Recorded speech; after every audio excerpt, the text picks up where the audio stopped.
ಆತ್ಮೀಯ ಸಹೋದರ ಸಹೋದರಿಯರೇ, ಈ ಒಂದು ಅವಕಾಶವನ್ನು ನಮ್ಮ ಬೆಂಗಳೂರು ಸಿಟಿ ಲಾಡ್ಜ್ ನನಗೆ ಅವಕಾಶವನ್ನು ಮಾಡಿಕೊಟ್ಟಿದ್ದಕ್ಕಾಗಿ, ಅಂದರೆ ಧ್ಯಾನ ಗ್ರಂಥದ ಧ್ಯಾನ ಮಾಡುವ ರೀತಿ ಹೇಗೆ ಅನ್ನೋದಕ್ಕೆ, ಅಂದರೆ ಧ್ಯಾನದ ಚಿತ್ರ ಅನ್ನೋ ಒಂದು ವಿಷಯವನ್ನು ಇವತ್ತು ತೆಗೆದುಕೊಂಡಿದ್ದೇನೆ.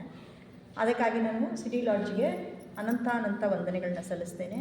ಇವತ್ತಿನ ದಿನ ನೀವೆಲ್ಲರೂ ಕೂಡ ನಿಮ್ಮ ಅಮೂಲ್ಯವಾದ ಸಮಯವನ್ನು ಇದಕ್ಕೋಸ್ಕರ ಮೀಸಲಾಗಿ ಇಟ್ಟಿರೋದರಿಂದ ನಿಮ್ಮೆಲ್ಲರಿಗೂ ಕೂಡ ಹೃತ್ಪೂರ್ವಕವಾದ ಸ್ವಾಗತವನ್ನು ನಾನು ಕೊಡ್ತೇನೆ.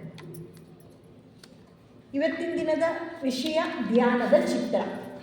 ಎಷ್ಟು ಜನ ಧ್ಯಾನ ಮಾಡ್ತೀರ ದಿನ? ಕೈ ತುಂಬ ಕಡಿಮೆ ಎತ್ತುತ್ತಾ ಇದ್ದಾರೆ.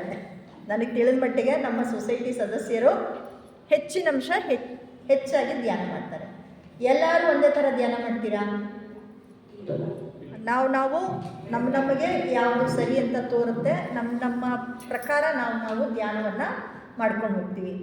ಆದರೆ ಧ್ಯಾನ ಮಾಡೋದಂತೂ ಸರಿ, ಆದರೆ ಅದರ ಕ್ರಮ ಸರಿನಾ ಅನ್ನೋದ್ರ ಬಗ್ಗೆ ಒಂದು ಸ್ವಲ್ಪ ಆಳವಾಗಿ ನಾವು ತಿಳ್ಕೊಳ್ಳೋದಕ್ಕೆ ಪ್ರಯತ್ನವನ್ನು ಪಡೋಣ. ನಮ್ಮ ಥಿಯಾಸಫಿಕಲ್ ಸೊಸೈಟಿ 1875ನೇ ಇಸ್ವಿನಲ್ಲಿ ಪ್ರಾರಂಭ ಆಗುತ್ತೆ. ಅದು ನ್ಯೂಯಾರ್ಕ್ನಲ್ಲಿ ಪ್ರಾರಂಭ ಆಯಿತು. ಸ್ವಲ್ಪ ಕ್ಷೀಣಿಸುವುದಕ್ಕೆ ಶುರುವಾಯಿತು. ಯಾವಾಗ ಕ್ಷೀಣಿಸುವುದಕ್ಕೆ ಶುರುವಾಯಿತು, ಎಲ್ಲಿ ಆಸಕ್ತಿಯನ್ನು ಹೊಂದಿದ್ದಾರೆ ಆಧ್ಯಾತ್ಮಿಕ ವಿಷಯದಲ್ಲಿ ಅಂತ ತಿಳ್ಕೊಂಡು ಯೋಚನೆ ಮಾಡಿದಾಗ ಭಾರತದಲ್ಲಿ, ಅಂದರೆ ಪೌರಾತ್ಯ ದೇಶದಲ್ಲಿ ಹೆಚ್ಚು ಆಧ್ಯಾತ್ಮಿಕತೆಗೆ ಆಸಕ್ತಿಯನ್ನು ಹೊಂದಿರೋ ಜನ ಇದ್ದಾರೆ ಅಂತ ಅಂದ್ಬಿಟ್ಟು ಅವರು ನ್ಯೂಯಾರ್ಕಿಂದ ನಮ್ಮ ಇಂಡಿಯಾಕ್ಕೆ ಬರ್ತಾರೆ. ಇಲ್ಲಿ ಒಂದು ಆಧ್ಯಾತ್ಮಿಕ ಸಂಸ್ಥೆಯನ್ನು ಪ್ರಾರಂಭ ಮಾಡಬೇಕು ಅಂತ ಎಲ್ಲ ಹೇಳಿ ಅಂದ್ಕೊಂಡಾಗ ಇಡೀ ಭಾರತನ ಅವರು ತುಂಬ ಒಂದು 2-3 ರೌಂಡು ಸುತ್ತುತ್ತಾರೆ. ಆದರೂ ಅವರಿಗೆ ಯಾವುದೂ ಸೂಕ್ತ ಅಂತ ಅನಿಸೋದಿಲ್ಲ, ಜಾಗ ಸೂಕ್ತ ಅನಿಸಲ್ಲ. ಯಾವಾಗ ಅವರು ನಮ್ಮ ಅಡಿಯಾರ್ ಎಸ್ಟೇಟ್ನ ನೋಡ್ತಾರೆ ಆವಾಗ ಅನಿಸುತ್ತೆ, ಇದು ಮಹಾತ್ಮರ ಮನೆ ಅಂತ ಅನಿಸುತ್ತೆ. ಸರಿ ಅಂತ ಅಂದ್ಬಿಟ್ಟು ಅಲ್ಲಿ ಒಂದು ಜಾಗವನ್ನು ತೆಗೆದುಕೊಂಡು 78ರಿಂದ 82 ತನಕ ಹುಡುಕ್ತಾರೆ. 4 ವರ್ಷ ಹುಡುಕಿದಾಗ ಕಡೆಗೆ ಅಡಿಯಾರ್ ಅನ್ನೋದು ಸಿಕ್ಕತ್ತೆ. ಅಲ್ಲಿ ಅವರು ಆಧ್ಯಾತ್ಮಿಕ ಸಂಸ್ಥೆಯನ್ನು ಸ್ಥಾಪನೆ ಮಾಡ್ತಾರೆ. ಅದಾದ ನಂತರ ಐ ಸಿ ಸನ್ವರ್ಲ್ಡ್ ಅಷ್ಟೊತ್ತಿಗಾಗಲೇ ಬರೆದಿರೋದಾಗತ್ತೆ. ಅದು ತೀರ ಕಬ್ಬಿಣದ ಕಡಲೆ ಅಂತ ಅನಿಸಿ ಅವರು ಸೀಕ್ರೆಟ್ ಡಾಕ್ಟ್ರಿನ ಬರಿತಾ ಇರ್ತಾರೆ. 85ನೇ ಇಸ್ವಿ ತನಕ ಇಲ್ಲಿರ್ತಾರೆ. 86ಕ್ಕೆ ಅವರ ಆರೋಗ್ಯ ತುಂಬ ಕ್ಷೀಣಿಸುತ್ತೆ. HP ಬ್ಲಾವಟ್ಸ್ಕಿ ಅವರು ಸ್ಥಾಪನಾ ದ್ವಯದಲ್ಲಿ ಒಬ್ಬರು. ಯಾವಾಗ ಅವರ ಆರೋಗ್ಯ ಕ್ಷೀಣಿಸುತ್ತೆ ಮತ್ತೆ ಪುನಃ ಅವರು ಫಾರಿನ್ಗೆ ಹೋಗ್ಬಿಟ್ಟು ಅಲ್ಲಿ ರೆಸ್ಟ್ ಮಾಡಿ ಅಂತ ಹೇಳ್ತಾರೆ. ಆಕೆಗೆ ರೆಸ್ಟ್ ಅಂದರೆ ಏನು ಅನ್ನೋದೇ ಗೊತ್ತಿಲ್ಲ. ಕೆಲಸ ಮಾಡ್ತಾನೇ ಇರ್ತಾರೆ, ಕೂತೇ ಇರ್ತಾರೆ, ಬರಿತಾನೇ ಇರ್ತಾರೆ. ಅವರು ಅನೇಕ ರತ್ನಗಳನ್ನು ನಮಗೆ ಕೊಟ್ಟು ಹೋಗಿದ್ದಾರೆ. ಥಿಯಾಸಫಿ ಕೊಟ್ಟಿದ್ದೇ ಅವರು ಅಂತಲೇ ಹೇಳಬೇಕು. ಒಂದು ಮಹಾತ್ಮರ ಪತ್ರಗಳಲ್ಲಿ ನಮಗೆ ಥಿಯಾಸಫಿ ಸಿಕ್ಕತ್ತೆ, ಇನ್ನೊಂದು ಸೀಕ್ರೆಟ್ ಡಾಕ್ಟ್ರಿನಲ್ಲಿ ನಮಗೆ ಸಿಕ್ಕತ್ತೆ. ಅಂದರೆ HP ಬ್ಲಾವಟ್ಸ್ಕಿ ಏನೆಲ್ಲ ಬರೆದಿದ್ದಾರೆ ಅದರಿಂದ ನಮಗೆ ಸಿಕ್ಕತ್ತೆ. ಇವರು ಕೊಟ್ಟಂಥ ಅನೇಕ ಅತ್ಯಮೂಲ್ಯ ರತ್ನಗಳಲ್ಲಿ ಈ ಒಂದು ಧ್ಯಾನದ ಚಿತ್ರ ಅಂತ ನಾವು ಏನು ಹೇಳಿ ಇದನ್ನು ಎಲ್ರಿಗೂ ಕೊಟ್ಟಿದ್ದೀನಿ. ಇದು ತುಂಬ ವರ್ಷಗಳ ಹಿಂದೆ ನನ್ನ ಕೈಗೆ ಸಿಕ್ತು. ಇದು ಸಿಕ್ಕಿದ ತಕ್ಷಣ ಎಷ್ಟು ಖುಷಿಯಾಗೋಯ್ತು ಅಂದರೆ ಇದು ನನಗೆ ಗೊತ್ತೇ ಇಲ್ವಲ್ಲಪ್ಪ ಅಂತ. ಯಾಕಂದರೆ ನಾನು ಕಲೆಕ್ಟೆಡ್ ರೈಟಿಂಗ್ಸ್ನ ನಾನು ಓದಿರಲಿಲ್ಲ, ಸೀಕ್ರೆಟ್ ಡಾಕ್ಟ್ರಿನಲ್ಲಿ ಕೊಟ್ಟಿರಲಿಲ್ಲ. ಆದ್ದರಿಂದ ಇದು ಸಿಕ್ಕಿತು.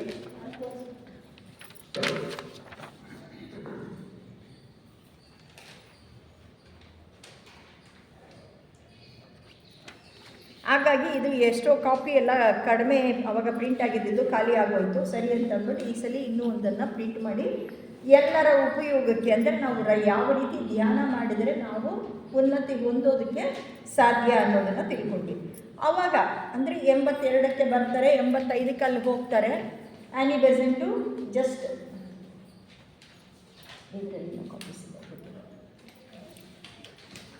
ಆವಾಗ ಎಲ್ಲ ಸ್ವಲ್ಪ ಮತ್ತು ನಮ್ಮ ಥಿಯಾಸಫಿಕಲ್ ಸೊಸೈಟಿಯಲ್ಲೂ ಕೂಡ ಕ್ಷೀಣಿಸೋದಕ್ಕೆ ಶುರುವಾಯಿತು. ಜನ ಚೆನ್ನಾಗಿದ್ದರು, ಆದರೆ ಸೀರಿಯಸ್ಸಾಗಿ ಪ್ರಾಕ್ಟೀಸ್ ಮಾಡೋವಂಥವ್ರು ತುಂಬ ಕಡಿಮೆ ಆಗ್ತಾ ಬಂದರು. ಆದ್ದರಿಂದ ಏನು ಮಾಡಬೇಕು ಅಂತ ತಿಳ್ಕೊಂಡು ಯೋಚನೆ ಮಾಡಿ HP ಬ್ಲಾವಟ್ಸ್ಕಿ ಅವರು ಇನ್ನರ್ ಗ್ರೂಪ್ ಅಂತ ಹೇಳಿ ಕರೀತಾರೆ. ಇವಾಗ ನಮ್ಮ ಬೆಂಗಳೂರಿನಲ್ಲಿ ಇಷ್ಟು ಜನ ಇದ್ದೀವಿ, ಆದರೆ ಇಲ್ಲಿಗೆ ಬಂದು ಸೇರಿರೋರು ಇಷ್ಟೇ ಜನ. ಇದನ್ನು ಇನ್ನರ್ ಗ್ರೂಪ್ ಅಂತ ಹೇಳಿ ಕರೆದ್ರೆ ಇವ್ರುಗಳಿಗೆ ಕೊಟ್ಟಂತಹ ಬೋಧೆ ಸ್ವಲ್ಪ ಸೀರಿಯಸ್ ಆಗಿತ್ತು. ಮೊಟ್ಟ ಮೊದಲು ನಮ್ಮ ಆ್ಯನಿ ಬೆಸೆಂಟಿಗೆ HP ಬ್ಲಾವಟ್ಸ್ಕಿ ಅವರು ಒಂದು ಬೋಧನೆ ಕೊಡ್ತಾರೆ. ಏನಂತ ಕೊಡ್ತಾರೆ ಅಂದರೆ, ನೀನು ಇನ್ನೊಬ್ಬರ ತಟ್ಟೆಯನ್ನಾಗಲಿ ಸ್ಪೂನನ್ನಾಗಲಿ ಅಥವಾ ಲೋಟವನ್ನಾಗಲಿ ಉಪಯೋಗಿಸ್ಕೊಳ್ಳ. ನಿನ್ನ ವೈಬ್ರೇಷನ್ ಏನಿದೆ ಅದು ನಿಂದವು, ಅದನ್ನು ಅಷ್ಟೇ ಚೆನ್ನಾಗಿ ಅದನ್ನು ಕಾಪಾಡ್ಕೋ ಅಂತಂದ್ಬಿಟ್ಟು ಹೇಳ್ತಾರೆ. ನಮ್ಗಳಿಗೆ ಸೂಕ್ಷ್ಮತೆ ನಮಗೆ ಯಾರಿಗೂ ಗೊತ್ತಿಲ್ಲ.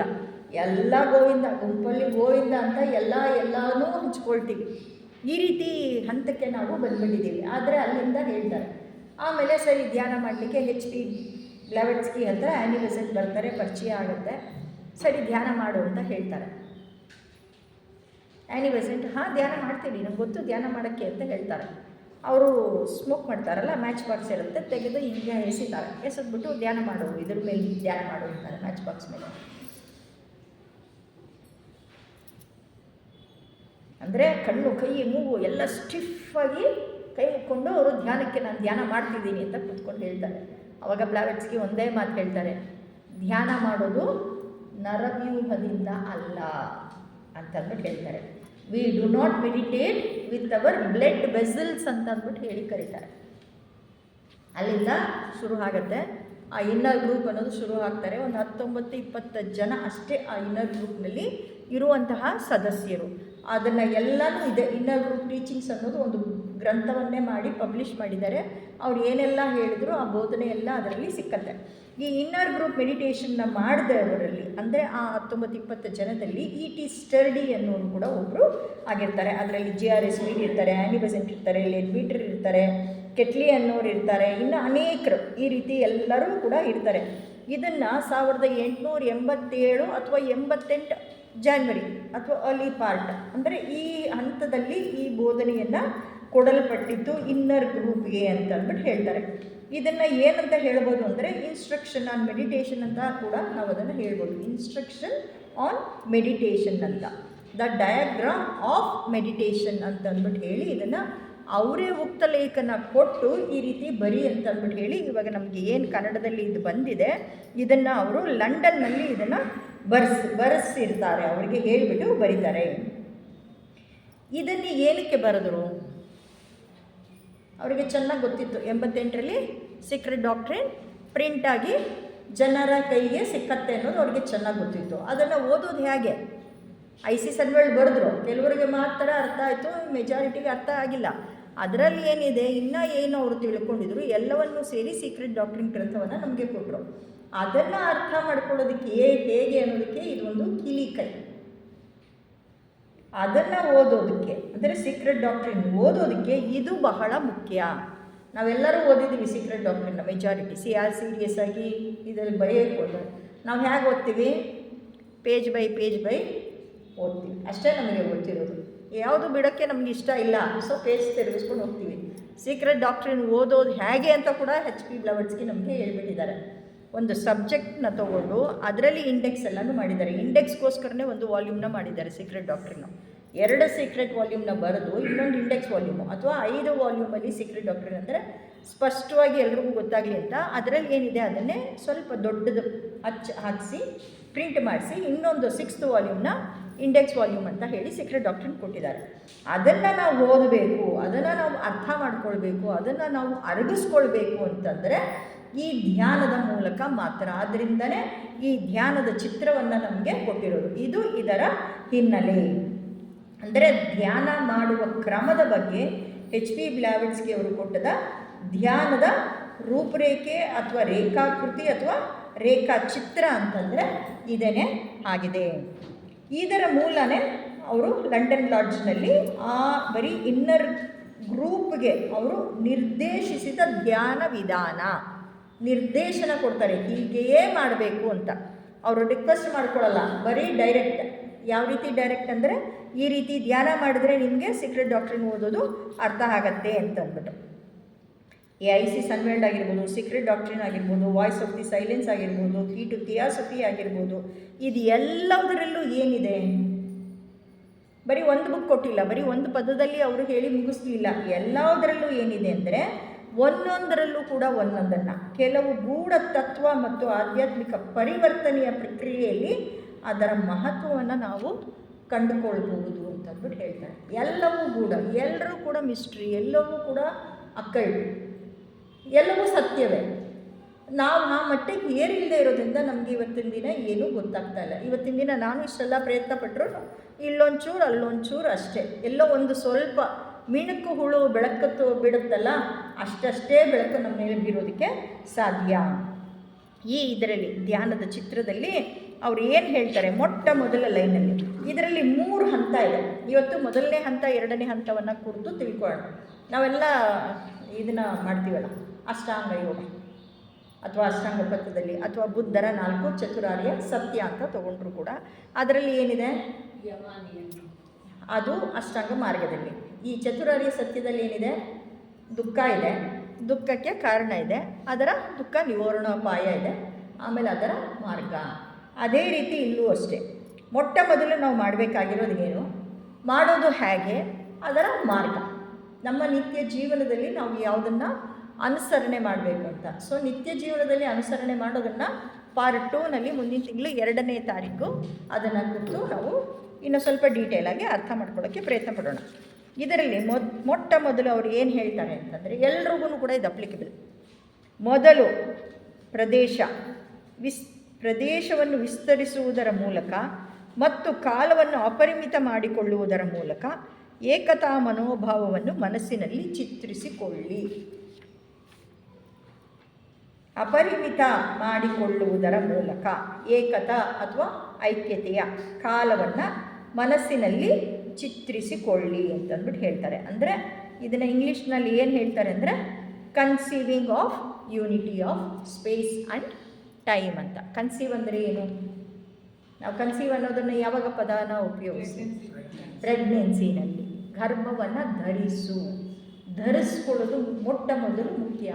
ನಾವು ಮನಸ್ಸಿನಲ್ಲಿ ಏನನ್ನು ಧರಿಸ್ಕೊಳ್ಬೇಕು, ದೇಶ ಮತ್ತು ಕಾಲವನ್ನು, ಸ್ಪೇಸ್ ಆ್ಯಂಡ್ ಟೈಮ್ನ ಮನಸ್ಸಿನಲ್ಲಿ ನಾವು ಧರಿಸ್ಕೊಳ್ಬೇಕು. ಇದರಿಂದ ಮಾತ್ರ ಅದು ಇನ್ನೂ ಹೆಚ್ಚಾಗೋದಕ್ಕೆ ಸಾಧ್ಯ ಆಗತ್ತೆ. ಕನ್ಸೀವಿಂಗ್ ಅಂತಂದರೆ ಗರ್ಭಧರಿಸು, ಅಂದರೆ ಏಕತೆಯನ್ನು ಮೊದಲು ನಾವು ಅರ್ಥ ಮಾಡ್ಕೊಳ್ಬೇಕು. That is the main foundation. ಗರ್ಭಧರಿಸದೇ ಮಗು ಆಗೋದಕ್ಕೆ ಮುಂಚೆಯ ಮೊಟ್ಟ ಮೊದಲ ಬೇಸಿಕ್ ಕ್ವಾಲಿಫಿಕೇಷನ್ ಅದು ಆಗಬೇಕು. ಇದರಲ್ಲಿಯೇ ಪ್ರಾರಂಭ ಮತ್ತು ಇದರಲ್ಲಿಯೇ ಅಂತ್ಯವೂ ಅಡಕವಾಗಿದೆ ಅಂತ ಹೇಳ್ತಾರೆ. ಧರಿಸೋದರಲ್ಲಿಯೇ ಪ್ರಾರಂಭ, ಧರಿಸೋದ್ರಲ್ಲಿಯೇ ಅಂತ.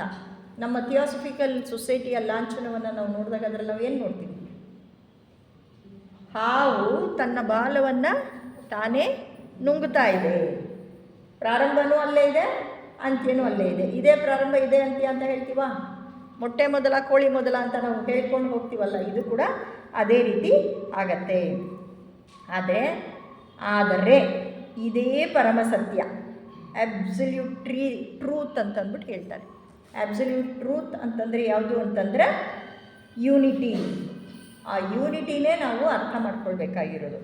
ಆದ್ದರಿಂದ ಇದೇ ಪೂರ್ಣತೆ. ಶೂನ್ಯತೆ ಅಂತಂದ್ಬಿಟ್ಟು ಏನು ಶರಣರು ಕರೆದಿದ್ದಾರೆ, ಎಲ್ಲವೂ ಅದೇನೇ. ಬಯಲು ಅಂತ ಹೇಳಿರೋದು ಕೂಡ ಎಲ್ಲವೂ ಅದೇ ಇದೆ. ಸೃಷ್ಟಿಯ ಪ್ರಾರಂಭದಲ್ಲಿ ಈ ಸತ್ಯ ತನ್ನನ್ನು 2 ಮೂಲಭೂತವಾದ ಅಂಶಗಳಲ್ಲಿ, ಅಂದರೆ ರೂಪಗಳಲ್ಲಿ ಅದನ್ನು ತನ್ನನ್ನು ತಾನು ವ್ಯಕ್ತಪಡಿಸ್ಕೊಳ್ಳುತ್ತೆ. ನಾವು ವ್ಯಕ್ತ ರೂಪದಲ್ಲಿ ನಾವು ನೋಡೋದು ಏನನ್ನ ಮ್ಯಾಟರ್. ಸ್ಥೂಲವಾಗಿ ನಾವು ಮುಟ್ಬೋದು, ಸ್ಪರ್ಶಿಸ್ಬೋದು, ನೋಡ್ಬೋದು, ಕೇಳ್ಬೋದು, ಎಲ್ಲನೂ ಇದೆ. ಇರೋದು 2 ಮೂಲಭೂತವಾಗಿ, ಒಂದು ಮ್ಯಾಟರು, ಇನ್ನೊಂದು ಸ್ಪಿರಿಟ್, ನಮ್ಮ ಒಳಗಡೆ ಇರುವಂಥದ್ದು. ಪ್ರೈಮಾರ್ಡಿಯಲ್ ಮ್ಯಾಟರ್ ಅಂದರೆ ಮೂಲಭೂತ ಪ್ರಕೃತಿ. ಈ ಪ್ರಕೃತಿಯಲ್ಲಿ ಇರೋದು ಯಾವುದು, ಮೂಲಭೂತ ಪ್ರಕೃತಿಯಲ್ಲಿ ಇರೋದು ಆ್ಯಟಮ್ ಅಂತ ಹೇಳ್ತೀವಿ. ಆ್ಯಟಮ್ ಒಳಗಡೆ ಇರೋದು ಯಾವುದು, ನ್ಯೂಕ್ಲಿಯಸ್ ಒಳಗಡೆ ಇರೋದು ಯಾವುದು, ಎಲೆಕ್ಟ್ರಾನ್, ಆಮೇಲೆ ಪ್ರೋಟಾನ್, ನ್ಯೂಟ್ರಾನ್, ಎಲೆಕ್ಟ್ರಾನ್. ಇದು ಮ್ಯಾಟರ್ ಅಂತ ಬರುತ್ತೆ. ಇದರೊಳಗಡೆ ಇರೋದು ಯಾವುದು, ಸ್ಪಿರಿಟ್ಸ್, ಅದೇ ಚೇತನ. ಅದನ್ನು ಪ್ರೈಮಾರ್ಡಿಯಲ್ ಸ್ಪಿರಿಟ್ ಅಥವಾ ಕಾನ್ಷಿಯಸ್ನೆಸ್ ಅಂತಂದ್ಬಿಟ್ಟು ಹೇಳ್ತಾರೆ. ಈ ಚೈತನ್ಯ ಅಥವಾ ಪ್ರಜ್ಞೆ, ಈ ಪ್ರಜ್ಞೆಗೆ ನಾವು ಏನಂತ ಹೇಳ್ತೀವಿ, ಪ್ರಜ್ಞಾನಂ ಬ್ರಹ್ಮ, ಮಹಾವಾಕ್ಯ. ಪ್ರಜ್ಞೆಯೇ ಬ್ರಹ್ಮ. ಈ ಪ್ರಪಂಚವನ್ನು ಸೃಷ್ಟಿ ಮಾಡಿರೋದೇ ಬ್ರಹ್ಮ, ಸೃಷ್ಟಿಕರ್ತನೇ ಬ್ರಹ್ಮ. ನಮ್ಮ ಪ್ರಜ್ಞೆಯಲ್ಲಿ ಇರೋದು ಕೂಡ ಬ್ರಹ್ಮ. ಇದು ಆಗತ್ತೆ.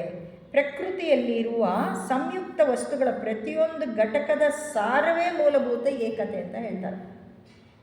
ಪ್ರಕೃತಿಯಲ್ಲಿರುವ ಸಂಯುಕ್ತ ವಸ್ತುಗಳ ಯಾವುದೇ ವಸ್ತುಗಳನ್ನ ತಗೊಂಡು ಸೇರಿಸಿದ್ರೂ ಕೂಡ ಪ್ರತಿಯೊಂದರ ಸಾರವೇ ಕೂಡ ಅದರ ಏಕತೆ.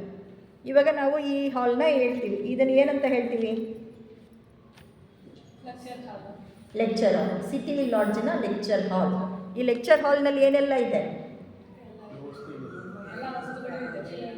ನಾವು ಹೇಳೋದೇನು ಒಂದೇ, ಲೆಕ್ಚರ್ ಹಾಲ್ ಅಂತ ಹೇಳ್ಬಿಡ್ತೀವಿ. ಎಷ್ಟು ಫ್ಯಾನ್ಸ್ ಇದೆ, ಎಷ್ಟು ಟ್ಯೂಬ್ಲೈಟ್ಸ್ ಇದೆ, ಎಷ್ಟು ವಿಂಡೋಸ್ ಇದೆ, ಎಷ್ಟು ಕಬ್ಬಣ ಇದೆ, ಎಷ್ಟು ಸಿಮೆಂಟ್ ಇದೆ, ಎಷ್ಟು ಪೇಂಟ್ ಇದೆ, ಎಷ್ಟು ಕಂಬಗಳಿದೆ, ಎಷ್ಟು ರೂಫ್ ನಮಗೆ ಬೇಕು, ಎಷ್ಟು ರಾಡ್ಸ್ ಉಪಯೋಗಿಸಿದ್ದಾರೆ, ಎಲ್ಲವೂ ಬೇಕು. ಅದರೊಳಗಡೆ ಎಷ್ಟು ಇಟ್ಟಿಗೆ ಇಟ್ಟಿದ್ದಾರೆ, ಎಷ್ಟು ಸಿಮೆಂಟ್ ಉಪಯೋಗಿಸಿದ್ದಾರೆ, ಎಷ್ಟು ನೀರನ್ನು ಬಿಟ್ಟಿದ್ದಾರೆ, ಎಷ್ಟು ವೈರ್ಸ್ ಹಾಕಿದ್ದಾರೆ, ಎಲ್ಲವೂ ಯಾವುದು? ಎಲ್ಲವೂ ಕೂಡ ಮ್ಯಾಟರ್. ಇದನ್ನು ನಾವು ಯಾವುದಕ್ಕೋಸ್ಕರ ಉಪಯೋಗಿಸ್ತೀವಿ? ಯಾವುದದು? ಆಧ್ಯಾತ್ಮಿಕ ಬೋಧನೆಯನ್ನು ತಿಳ್ಕೊಳ್ಳೋದಕ್ಕೆ ಇದರ ಅವಶ್ಯಕತೆ ಇದೆ. ಇದನ್ನು ಥಿಯಾಸಫಿಕಲ್ ಸೊಸೈಟಿ ಅಂತ ಹೇಳ್ತೇವೆ. ಆ ಸೊಸೈಟಿಯ ಚೈತನ್ಯ ಯಾವುದು ಅಂದರೆ ಇದು ಥಿಯಾಸಫಿ. ಈ ಲೆಕ್ಚರ್ ಹಾಲಲ್ಲಿ ಲೆಕ್ಚರ್ಗೋಸ್ಕರನೇ ನಾವು ಇದನ್ನು ಕಟ್ಟಿರೋದು ಅಲ್ವಾ? ಎಲ್ಲ ಸುಖ ಸೌಕರ್ಯ ನಮಗೆ ಬೇಕು. ಮಳೆ ಬಂದು ಬಿಸಿಲು ಜಾಸ್ತಿ ಇರ್ಕೂಡ್ದು, ಚಳಿ ಹಾಕ್ಕೂಡ್ದು, ಅದಕ್ಕೆ ಎಲ್ಲ ಕಿಟಕಿನ ಮುಚ್ಕೊಂಡು ಆರಾಮಾಗಿ ಸೇಫಾಗಿ ಕೂತಿದ್ದೀವಿ. ಅಂದರೆ ಮನಸ್ಸು ಅತ್ತ ಇತ್ತ ಹೋಗದಂಗೆ ಈ ಚೇತನವನ್ನು ನಾವು ಅರ್ಥ ಮಾಡ್ಕೊಳ್ಬೇಕು. ಇದು ಉದ್ದೇಶ ಸರಿಯಾಗಿಬಿಟ್ರೆ ಮಿಕ್ಕಿದ್ದೆಲ್ಲ ತುಂಬಾ ಈಸಿ. ನಾವು ಆ ಉದ್ದೇಶಕ್ಕೆ ಹೆಚ್ಚು ಒತ್ತನ್ನು ಕೊಡಬೇಕು. ಚೈತನ್ಯ ಇಲ್ಲದಲ್ಲೇ ಇದ್ದರೆ ಮ್ಯಾಟರ್ ಇಲ್ಲ, ಮ್ಯಾಟರ್ ಇಲ್ಲದೆ ಹೋದರೆ ಚೈತನ್ಯ ಇಲ್ಲ. ಇದನ್ನು ನಾವು ಅರ್ಥ ಮಾಡ್ಕೊಳ್ಬೇಕು. ಒಂದು ಕಾಯಿನ್ನ ನಾವು ತೊಗೊಂಡ್ರೆ ಏನಿರುತ್ತೆ ಅದರಲ್ಲಿ? ಎರಡು ಮುಖ ಇರುತ್ತೆ, ಒಂದು ಹೆಡ್ಡು, ಒಂದು ಟೇಲ್. ಹೆಡ್ ಇಲ್ಲದೆ ಹೋದರೆ ಕಾಯಿನ್ಗೆ ಕಾಯಿನ್ ಅಲ್ಲ ಅಂತ ಹೇಳ್ತೀವಿ. ಆ ವ್ಯಾಲ್ಯೂ ತಾನೇ ಇರಬೇಕು ಕಾಯಿನ್ ಅಂದಮೇಲೆ. 1 ರೂಪಾಯೋ 2 ರೂಪಾಯೋ 10 ರೂಪಾಯೋ 20 ರೂಪಾಯೋ 100 ರೂಪಾಯೋ ಏನೋ ಅದಕ್ಕೊಂದು ವ್ಯಾಲ್ಯೂ ಇದು ಕೂಡ ಇರಬೇಕು. ಮ್ಯಾಟ್ರೂ ಕೂಡ ಇರಬೇಕು. ಮ್ಯಾಟ್ರ್ ಎಷ್ಟು ಪರಿಶುದ್ಧವಾಗಿದೆ, ಅದು ಎಷ್ಟು ಆ ಚೈತನ್ಯವನ್ನು ತನ್ನಲ್ಲಿ ಹೊಂದಿ ಅದು ಹೊರಹೊಮ್ಮಿಸುತ್ತೆ, ಅದು ಇಂಪಾರ್ಟೆಂಟ್. ಇದನ್ನು ನಾವು ಅರ್ಥ ಮಾಡ್ಕೊಳ್ಳೋಕ್ಕೆ ಪ್ರಯತ್ನ ಪಡಬೇಕು. ಇದು ಎಲ್ಲಿಂದ ಎಲ್ಲಿ ತನಕ ಅಂದರೆ ಜಾಸ್ತಿ ದೂರದಲ್ಲಿ ನಮಗೆ ಕಾಣೋದು ಯಾವುದು? ಅದಕ್ಕಿನ್ನ ದೂರ ಅಂತಂದರೆ ನಕ್ಷತ್ರಗಳು. ಜಾಸ್ತಿ ದೂರ, ನಮ್ಮ ಕಣ್ಣಿಗೆ ಕಾಣಲ್ಲಪ್ಪ. ಅದು ಏನೋ ಫುಲ್ಲು ಬೆಂಗಳೂರಲ್ಲಂತೂ ಏನೂ ನಕ್ಷತ್ರವೇ ಕಾಣಲ್ಲ. ಎಲ್ಲೋ ಇಲ್ಲೊಂದಲ್ಲೊಂದು ಅಪ್ಪಿ ಕಾಣಿಸಿದ್ರೆ, ಇಲ್ಲಾಂದರೆ ಇಲ್ಲ. ಎಲ್ಲಿ ಬೆಳಕೇ ಇಲ್ಲವೋ ಹಳ್ಳಿಗಾಡು ಅಥವಾ ಎಸ್ಪೆಷಲಿ ಹಿಮಾಲಯದಲ್ಲಿ ಹೋಗ್ಬಿಟ್ಟು ಕತ್ತೆತ್ತಿ ನೋಡಿದ್ರೆ ಇನ್ನು ಎಲ್ಲಿ ಚುಕ್ಕೆ ಇಡ್ಬೋದಪ್ಪ ಅಂತ ಅನಿಸುತ್ತೆ. ಅಷ್ಟು ನಕ್ಷತ್ರ ರಾಶಿ, ಅಷ್ಟು ನಕ್ಷತ್ರ ಅಂದರೆ ಅಷ್ಟು ನಕ್ಷತ್ರ. ಯಾಕಂದರೆ ಇಲ್ಲಿ ಥರ ನಮ್ಮದು ಆರ್ಟಿಫಿಷಿಯಲ್ ಲೈಟ್ ಅನ್ನೋದಿಲ್ಲ. ಯಾಕಂದರೆ ಅದೇ ನಮ್ಮದು ವಿಷನ್ಗೆ ಅಷ್ಟೇ ಇರೋದು. ನಮಗೆ ಅಲ್ಲಿ ಆರ್ಟಿಫಿಷಿಯಲ್ ಲೈಟೇ ಇಲ್ಲ, ನ್ಯಾಚುರಲ್ ಆಗಿದೆ. ನಮ್ಮ ವಿಷನ್ ಎಷ್ಟು ಕಾಣಿಸುತ್ತೆ ಅಷ್ಟು ನಕ್ಷತ್ರವನ್ನು ನೋಡಬೇಕು. ಅಲ್ಲಿಂದ ಹಿಡಿದು ಖನಿಜ ವರ್ಗ, ಮೂಲಭೂತ ವರ್ಗವನ್ನು ನಾವು ನೋಡೋದಕ್ಕೆ ಸಾಧ್ಯ ಇಲ್ಲ. ಮೊಟ್ಟ ಮೊದಲು ಬಂದಿರೋದೇ ಖನಿಜ ವರ್ಗ, ನಂತರ ಸಸ್ಯ ವರ್ಗ, ಪ್ರಾಣಿ ವರ್ಗ, ಆಮೇಲೆ ಮಾನವ ವರ್ಗ. ನಮ್ಮ ಮನಸ್ಸಿಗೆ ಮೀರಿದ್ದಕ್ಕೆ ಬುದ್ಧಿ, ಆತ್ಮ. ನಾವು ಈ ರೀತಿ ಒಂದೊಂದೇ ಹಂತದಲ್ಲಿ ನಾವು ಹೋಗಬೇಕಾಗಿದೆ. ಸೊ ನಕ್ಷತ್ರದಿಂದ ಹಿಡಿದು ಖನಿಜದವರೆಗೆ, ಅಲ್ಲಿಂದ ಇಲ್ಲಿ ತನಕ ಅತ್ಯುನ್ನತ ಚೋಹಾನ್ರಿಂದ ಅತಿ ಸೂಕ್ಷ್ಮವಾದ ಜೀವಿಯವರೆಗೆ, ಅಲ್ಲಿಂದ ಹಿಡಿದು ಇಲ್ಲಿಯ ತನಕ ಈ ಪದವು ಆಧ್ಯಾತ್ಮಿಕ ಭೌತಿಕ ಲೋಕಕ್ಕೆ ಸಂಬಂಧಿಸಿದರೂ ಇದೇ ಗೂಢ ವಿಜ್ಞಾನದ ಒಂದು ಮೂಲಭೂತ ನಿಯಮವಾಗಿದೆ. ಅದ್ಯಾವುದು ಅಂತಂದರೆ ಏಕೈಕ ಚೇತನವನ್ನು ಅರ್ಥ ಮಾಡ್ಕೊಳ್ಳೋದು. ಎಲ್ಲದರಲ್ಲೂ ಇರೋದು ಒಂದು ಅಂತ. The fundamental unity of all existence. The fundamental unity of all existence. ಇಲ್ಲಿರೋದು ಯೂನಿಟಿ. ನಾವೆಲ್ಲ ನಮ್ಮ ಆಡು ಭಾಷೆಯಲ್ಲಿ ಏನು ಹೇಳ್ತೀವಿ? ಒಂದೇ ಪದದಲ್ಲಿ ಹೇಳ್ಬಿಡ್ತೀವಿ. ಸೋದರ ಭಾವ ದೊಡ್ಡದು. ಆಡು ಭಾಷೆಯಲ್ಲಿ ಒಗ್ಗಟ್ಟಿನಲ್ಲಿ ಬಲವಿದೆ ಅಲ್ವಾ? ಎಲ್ಲಿ ಜಾಯಿಂಟ್ ಫ್ಯಾಮಿಲಿ ಇರುತ್ತೆ ಅಲ್ಲಿ ಏನಾದರೂ ಕಷ್ಟ ಆಗಲಿ ಸುಖ ಆಗಲಿ ಎಲ್ರಿಗೂ ಈಕ್ವಲ್ ಡಿಸ್ಟ್ರಿಬ್ಯೂಷನ್. ಒಗ್ಗಟ್ಟಿನಲ್ಲಿ ಬಲ ಇದೆ. ಹಗ್ಗನೂ ಅಷ್ಟೇ, ಒಂದೊಂದೇ ತೆಂಗಿನ ಎಳೆಯಿಂದ ತೆಗೆದು ಅದನ್ನು ಒಸಿರಿ, ಅದಿರೋದು ಇಷ್ಟೇ ಉದ್ದ ದಾರ, ತೆಂಗಿನ ನಾರು ಇರ್ಬೋದು, ಇಷ್ಟು ಉದ್ದ ಇರ್ಬೋದು, ಎಲ್ಲ ಹೊಸದಾಗ ಗಟ್ಟಿಯಾಗುತ್ತೆ. ಆ ಹೊಸ್ತಿರೋದನ್ನು ಮತ್ತೆ ಹೊಸದು ಅದನ್ನು ಗಟ್ಟಿ ಮಾಡ್ತಾರೆ. ಅದನ್ನೇ ಇನ್ನು ಟೈಟಾಗಿ ತಿರುಗಿಸ್ತಾರೆ. ಅದು ಎಷ್ಟು ವರ್ಷ ಆದರೂ ಬಾಳಿಕೆ ಬರುತ್ತೆ. ಆದರೆ ಬಿಗಿನಿಂಗಲ್ಲಿ ಇದ್ದಿದ್ದು ಸಣ್ಣ ಒಂದು ಕೂದಲು ಎಳೆಯ ಒಂದು ತೆಂಗಿನ ನಾರು ಮಾತ್ರ ಇರುತ್ತೆ. ಆದ್ದರಿಂದ ಇದೇನೇನೆ ಯಾವುದಕ್ಕೆ ಅಕಲ್ಟ್ ಸೈನ್ಸ್ಗೂ ಕೂಡ ಮೂಲಭೂತವಾದಂತಹ ನಿಯಮ ಇದು. ಗೂಢ ವಿಜ್ಞಾನ ಕೂಡ ಆಗಿದೆ. The fundamental unity of all existence, ಪ್ರತಿಯೊಂದು ಕೂಡ. ಇದನ್ನು ಬಿಟ್ಟು ಅಂತ ಹೇಳೋಕ್ಕೆ ಅಲ್ಲಿ ಬಿಟ್ಟು ಅನ್ನೋಕ್ಕೆ ಅಲ್ಲಿ ಪದನೇ ಇಲ್ಲ ನಮ್ಮಲ್ಲಿ. ಎಲ್ಲವನ್ನು ಸೇರಿಸಿಕೊಂಡು ಆಗಿರುವಂಥದ್ದು. ಅಸ್ತಿತ್ವವು ಒಂದೇ ಒಂದು ವಸ್ತುವಾಗಿದೆ. ಅದು ಪರಸ್ಪರ ಸಂಪರ್ಕವನ್ನು ಹೊಂದಿರುವ ಅನೇಕ ವಸ್ತುಗಳ ಸಮೂಹ ಅಲ್ಲ. ಇದು ಅದು ಎಲ್ಲ ಸೇರಿ ಒಂದು ಸಮೂಹ ಅಲ್ಲ. ಆದರೆ ಮೂಲಭೂತ ಒಂದೇ ಒಂದು ಅಸ್ತಿತ್ವ, ಒನ್ ಬೀಯಿಂಗ್ ಅಷ್ಟೇ ಇರೋದಿಲ್ಲ. ಒನ್ ಬೀಯಿಂಗ್, ಹಗ್ಗ ಅಂತ ಮಾತ್ರ ಹೇಳ್ತೀವಿ. ಈ ಒನ್ ನಾರು, ಈ ಒನ್ ನಾರು, ಈ ಒನ್ ನಾರಲ್ಲ, ಒಂದೇ ಹಗ್ಗ. ಅದು ಹೈಯೆಸ್ಟ್ ಲೆವೆಲ್ನಲ್ಲಿ ಇದನ್ನು ನಾವು ಹೇಳ್ತೀವಿ. ಇದು ಸರ್ವ ಅಸ್ತಿತ್ವ. ಇದನ್ನು ಆಲ್ ಬೀಯಿಂಗ್ ಅಂತ ಹೇಳ್ತೀವಿ. ಒನ್ ಬೀಯಿಂಗು, ಆಲ್ ಬೀಯಿಂಗ್, ಇದನ್ನೇ ನಾವು ಹೇಳೋದು. ನಮ್ಮ ಚೈತನ್ಯ ಯಾವಾಗ ದೈವಿಕತೆಯ ಕಡೆಗೆ ತೆರೆಗೆ ಅದು ತಕ್ಕೊಳ್ಬೇಕು ಅಂದರೆ ನಮ್ಮ ಶುದ್ಧ ಸ್ವಭಾವದಲ್ಲಿ ಅಡಕ್ಕೊಂಡಿದೆ. ಅದು ವ್ಯಕ್ತವಾಗಿಲ್ಲ, ಅಡಗಿದೆ, ಒಳಗಡೆ ಅಡಗಿದೆ. ಸರ್ವಚೇತನದ ಏಕತ್ವದ ಗ್ರಹಿಕೆಗಳು ಮತ್ತು ಭಾವನೆ ಕಡೆಗೆ ನಮ್ಮ ಚೈತನ್ಯವನ್ನು ನಾವು ತಕ್ಕೊಳ್ಬೇಕು. ಭಗವಂತ ನಮ್ಮೊಳಗಡೆನೇ ಇದ್ದಾನೆ. ಎಲ್ಲಿದ್ದಾನೆ ಭಗವಂತ? ನಮ್ಮೊಳಗಡೆ ಒಳಗಡೆ ಇದ್ದಾನೆ. ಎಲ್ಲಿದ್ದಾನೆ ಒಳಗಡೆ? ಹೃದಯದಲ್ಲಿ. ಅದನ್ನು ಇಡ್ಲಿಕ್ಕೆ ಅವನು ಎಷ್ಟೆಲ್ಲ ಪ್ರಯತ್ನ ಪಟ್ಟ. ನೀರೊಳಗಡೆ ಇಟ್ಬಿಡೋಣ, ಇವನಿಗೆ ಸಿಕ್ಕಲ್ಲ, ಮನುಷ್ಯ ಹುಡುಕ್ಬಿಡ್ತಾನೆ. ಆಕಾಶದಲ್ಲಿ ಇಟ್ಬಿಡೋಣ, ಇವನು ಅಷ್ಟೇ ಏರಲ್ಲ, ಆಕಾಶಕ್ಕೂ ಏರ್ತಾನೆ. ಬೀರಲ್ಲಿ ಇಟ್ಬಿಟ್ಟು ಬೀಗ ಹಾಕೋಣ, ಬೀಗನೂ ಹೊಡಿತಾನೆ, ಎಲ್ಲ ಕಡೆ ಹೊಡಿತಾನೆ. ಮನುಷ್ಯ ಮಾಡದೇ ಇರೋದು ಯಾವುದೂ ಇಲ್ಲ. ಆಚೆ ಕಡೆ ಎಷ್ಟು ತೋರಿಸ್ಬೋದೋ ಎಲ್ಲ ತೋರಿಸ್ತಾನೆ. ಇದನ್ನು ಮಾಡಲ್ಲ ಅಂದ್ಬಿಟ್ಟು ನಮ್ಮ ಒಳಗಡೆನೇ ಭಗವಂತ ಬಂದು ಅಲ್ಲೇ ನೆಲೆಸಿದ್ದಾನೆ. ನಾವು ನಮ್ಮ ಚೇತನವನ್ನು ನೋಡಬೇಕು ಅಂತಂದರೆ ಬಾಹ್ಯದಲ್ಲಿ ನೋಡೋದಲ್ಲ, ಆಂತರ್ಯದಲ್ಲಿ ನೋಡ್ಕೊಳ್ಳೋದು. ಈ fundamental unity of all existence ಅಂದರೆ ನನ್ನ ಒಳಗಡೆ ಯಾವ ಆತ್ಮ ಇದೆ, ಇಲ್ಲಿ ನೆರೆದಿರೋ ಎಲ್ಲರಲ್ಲೂ ಅದೇ ಆತ್ಮ ಇದೆ. ಇದರಲ್ಲೂ ಹಂಗೆ ಇದೆ. ಉಗ್ರ ನರಸಿಂಹ ಎಲ್ಲಿಂದ ವ್ಯಕ್ತ ಆದ? ಕಂಬದಿಂದನೇ ವ್ಯಕ್ತ ಆದ. ಇಲ್ಲಿರುವನೇ ಇದ್ದಾನೆ. ಇದನ್ನೆಲ್ಲರೂ ಕೂಡ ಪಿಕ್ಚರಲ್ಲಿ ನಾವು ನೋಡಿಬಿಟ್ರೆ ನಮಗೆ ಕಣ್ಣಿಗೆ ಸ್ಪಷ್ಟವಾಗಿ ಕಟ್ಟದಂತೆ ಇರುತ್ತೆ. ಅಲ್ಲಿದ್ದ ಅಲ್ವಾ ಭಗವಂತ? ಸೊ ಮ್ಯಾಟ್ರಲ್ಲಿ ಇದ್ದಾನೆ ಅಲ್ವಾ ಭಗವಂತ? ಇದನ್ನು ನಾವು ಅರ್ಥ ಮಾಡ್ಕೊಳ್ಬೇಕು. ಭಗವಂತ ಒಬ್ಬನ 100 ಜನನ? 100 ಜನ 100 ಥರದಲ್ಲಿ ನಾವು ಹೆಸರುಗಳನ್ನ ಇಡ್ತೀವಿ. ಇರೋದು ಒಬ್ಬನೇ ಭಗವಂತ, ಒಬ್ಬನೇ. ನಾವುಗಳು ಹೆಸರನ್ನ ಕರ್ಕೊಳ್ತೀವಿ, ನಾವುಗಳು ಜಾತೀಯತೆಯನ್ನು ಮಾಡ್ಕೊಂಡಿದ್ದೀವಿ, ನಾವುಗಳು ಪಂಗಡವನ್ನು ರೂಪಿಸ್ಕೊಂಡಿದ್ದೀವಿ. ನಾವು ಈ ಮನೆ ಒಕ್ಕಲು, ನಾವು ಆ ಒಕ್ಕಲು, ನಾವು ಈ ದೇವ್ರನ್ನ ಪೂಜಿಸ್ತೀವಿ, ಆ ದೇವ್ರನ್ನ ಪೂಜಿಸ್ತೀವಿ. ಇಲ್ಲ, ದೇವರು ಒಬ್ಬನೇ, ನಾಮ ಮಾತ್ರ ಹಲವು. ಇದನ್ನು ನಾವು ಸರಿಯಾಗಿ ಅರ್ಥ ಮಾಡ್ಕೊಳ್ಬೇಕು. ಇದನ್ನು ಅರ್ಥ ಮಾಡ್ಕೊಳ್ಳೋದು ಹೇಗೆ ಅಂತಂದರೆ ನಮ್ಮ ಪ್ರದೇಶವನ್ನು ವಿಸ್ತರಿಸುವುದ ಮೂಲಕ, ಅಂದರೆ ಎಕ್ಸ್ಪ್ಯಾನ್ಷನ್ ಆಫ್ ಸ್ಪೇಸ್ ಅಂತಂದ್ಬಿಟ್ಟು ಹೇಳ್ತಾರೆ. ಮತ್ತು ಕಾಲವನ್ನು ಅಪರಿಮಿತ ಮಾಡಿಕೊಳ್ಳುವ ಮೂಲಕ ಈ ಏಕತೆಯನ್ನು ಅರ್ಥ ಮಾಡ್ಕೊಳ್ಬೇಕು ಅಂತಂದ್ಬಿಟ್ಟು ಹೇಳ್ತಾರೆ. ಈಗ ಕಾಲ ಅಂತಂದರೆ ಏನು? ಸಮಯ, ಟೈಮು, ಇದೆಲ್ಲನೂ ಹೇಳ್ತೀವಿ. ಇನ್ನು ಏನು ಕಾಲ ಅಂತಂದರೆ ಇನ್ನೇನು ಅಂತ ಹೇಳ್ತೀವಿ? ಎಷ್ಟಿದೆ ಕಾಲದಲ್ಲಿ ವ್ಯತ್ಯಾಸ? ಯಾವುದು? ಆಮೇಲೆ 3 ಇರೋದು ಕರೆಕ್ಟು. ಕಾಲ ಯಾವಾಗ?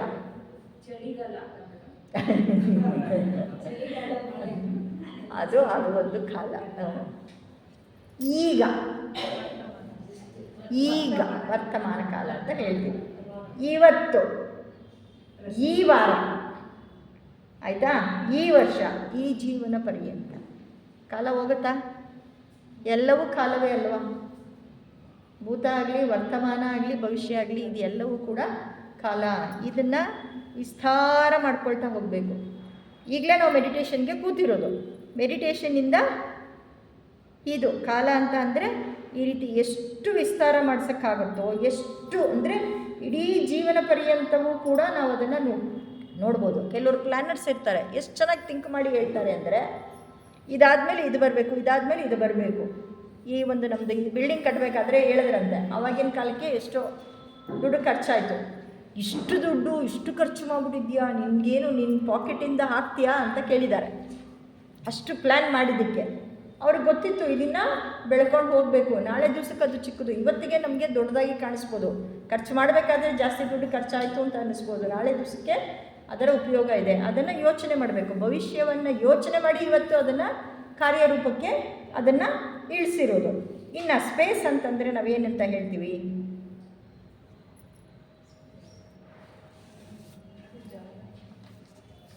ಜಾಗ, ಆಮೇಲೆ ಸ್ಥಳ, ಬೇಕಾದಷ್ಟು ಹೆಸರಿದೆ. ಆಕಾಶ ಅಂತ ಹೇಳ್ತೀವಿ, ಪ್ರದೇಶ ಅಂತ ಹೇಳ್ತೀವಿ, ಗಗನ ಅಂತ ಹೇಳ್ತೀವಿ, ಬಯಲು ಅಂತ ಹೇಳ್ತೀವಿ. ಎಲ್ಲವೂ ಸ್ಪೇಸೇನೆ ಅದು ಅಲ್ವಾ. ಬಾನು ಅಂತಲೂ ಹೇಳ್ತೀವಿ, ಖಾಲಿ ಜಾಗ. ಹಾಂ, ಇವಾಗ ನಾವು ಒಂದು ಘಟನೆ ನಡೆಯುತ್ತೆ, ಆ ಘಟನೆ ಎಲ್ಲಿ ನಡೆಯುತ್ತೆ? ಆಮೇಲೆ ಯಾವುದೋ ಒಂದು ಕಾಲದಲ್ಲಿ ನಡೆಯುತ್ತೆ. ಇದು ಎರಡನ್ನ ಬಿಟ್ಟು, ಕಾಲಾದೇಶ ಬಿಟ್ಟು ಇನ್ನೆಲ್ಲಾದರೂ ಏನಾದರೂ ನಡೆಯೋದಕ್ಕೆ ಸಾಧ್ಯವೇ? ನಾವು ಈ ಕಾಲದಲ್ಲಿ ಹುಟ್ಟಿದ್ದೀವಿ, ವೈವಸ್ವತ ಮನ್ವಂತರದಲ್ಲಿ ನಾವು ಹುಟ್ಟಿದ್ದೀವಿ. ಇನ್ನೊಂದು ಮನ್ವಂತರ ಬರುತ್ತಾ? ನೆನ್ನೆ ಒಂದು ಮನ್ವಂತರ ಇತ್ತಾ? ಕಾಲ ಇತ್ತಾ? ನಾವು ನಿನ್ನೆ ಏನೋ ಆಗಿದ್ವಿ ಥಿಯಾಸಫಿ ಪ್ರಕಾರ, ಇವತ್ತು ಮಾನವರಾಗಿದ್ದೀವಾ? ನಾಳೆ ದಿವಸ ಇನ್ನೂ ಏನೋ ಇದೇ ಮಾರ್ಗದಲ್ಲೇ ಮುಂದುವರೆದ್ರೆ ಇನ್ನೇನೋ ಒಂದು ಆಗ್ತೀವಾ? ಈ ಎರಡು ಎಲ್ಲಿ ನಡೆಯುತ್ತೆ ಕ್ರಿಯೆ? ಒಂದು ದೇಶದಲ್ಲಿ ನಡೆಯುತ್ತೆ, ಒಂದು ಕಾಲದಲ್ಲಿ ನಡೆಯುತ್ತೆ. ಈ ಕಾಲ ಮತ್ತು ದೇಶವನ್ನು ನಾವು ವಿಸ್ತಾರ ಮಾಡಿಕೊಳ್ತಾ ಹೋಗಬೇಕು. ಆದ್ದರಿಂದ ಈ ಪ್ರದೇಶವನ್ನು, ಈ ವಿಶ್ವವನ್ನು ವಿಸ್ತಾರ ಮಾಡ್ಕೊಳ್ತಾ ಹೋದರೆ ಈ ವಿಶ್ವ, ಈ ಗ್ಯಾಲಕ್ಸಿ, ಈ ಮೆಗಾ ಗ್ಯಾಲಕ್ಸಿ, ಈ ಸೌರವ್ಯೂಹ ಅಂದ್ಕೊಂಡು ಇದನ್ನು ಹೇಳ್ಕೊಳ್ತಾನೇ ಹೋಗ್ತೀವಿ. ಪ್ರದೇಶವನ್ನು ವಿಸ್ತಾರ ಮಾಡ್ಕೊಳ್ತಾನೇ ಹೋಗ್ತೀವಿ. ಧ್ಯಾನ ಕೂತಾಗ ಎಲ್ಲವೂ ಒಂದು, ಗ್ಯಾಲಕ್ಸಿ ಕೂಡ ಒಂದು, ಅದು ಕೂಡ ಇಲ್ಲೇ ಇದೆ.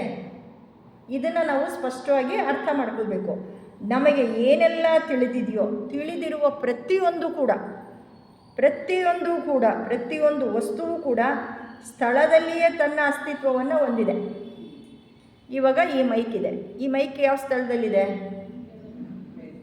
ಅಸ್ತಿತ್ವ ಹೊಂದಿದೆ ತಾನೆ. ಯಾವುದೇ ಒಂದು ವಸ್ತು ಆಗಲಿ, ಇದು ಎಲ್ಲಿದೆ, ಇದಕ್ಕೊಂದು ಅಸ್ತಿತ್ವ ಇದೆ, ಇದು ಎಲ್ಲಿದೆ, ಇದಕ್ಕೂ ಒಂದು ಅಸ್ತಿತ್ವ ಇದೆ.